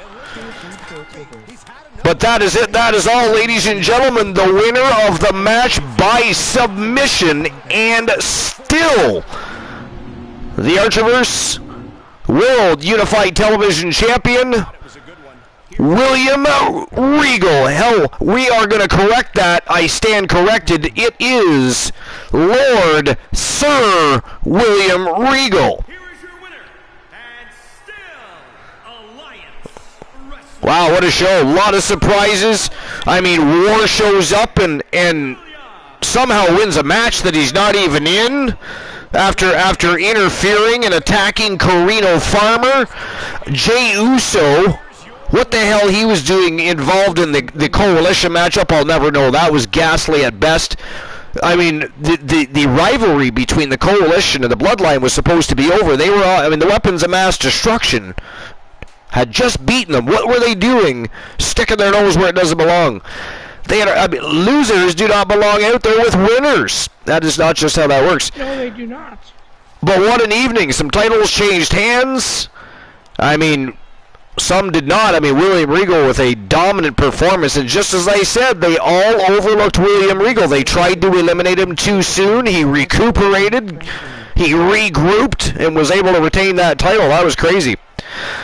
But ladies and gentlemen, that is it. That is all for episode number 382. You guys are all fucking awesome. I appreciate and love each and every one of you. And we'll see each other again Friday night. It'll actually be a little bit later than night because I work a little later, so it's going to be either 11 or 11:30 p.m. Eastern Standard Time. I'll update you for that time. It's a work schedule change.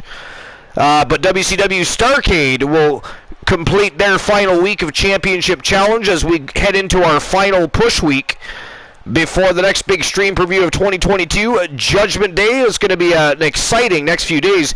We also have our tribute show to the Turret Man this Sunday night. That is going to be an absolute blast. You don't want to miss on the tribute show. It's going to be a lot of fun. I've got a special show planned. I've got a very special matchup for Demolition, of course, which is the team that is belonging to the Turret Man and Complete Geek TV.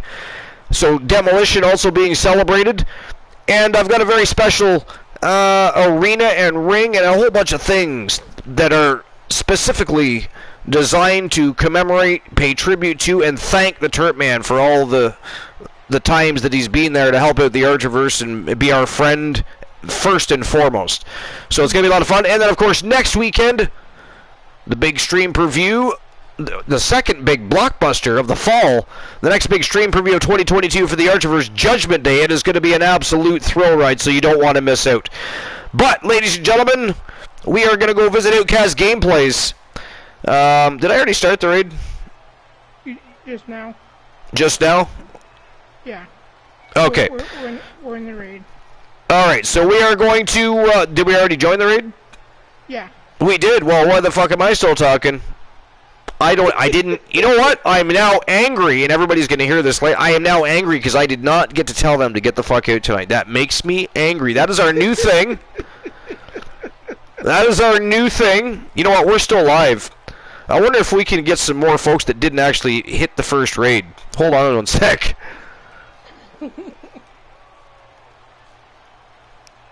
Take your chances and play TAV Lotto. At the end of the night a winner will be announced, and should you be the lucky winner, you will recite.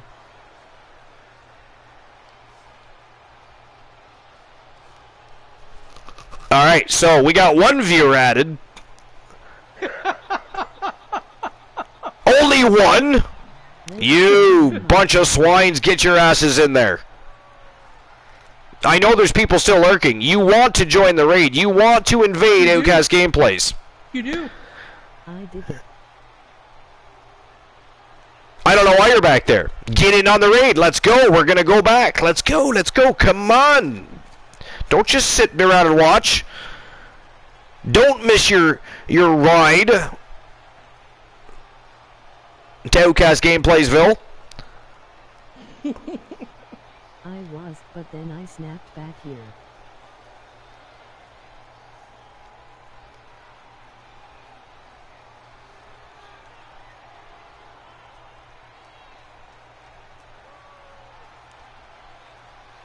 All right.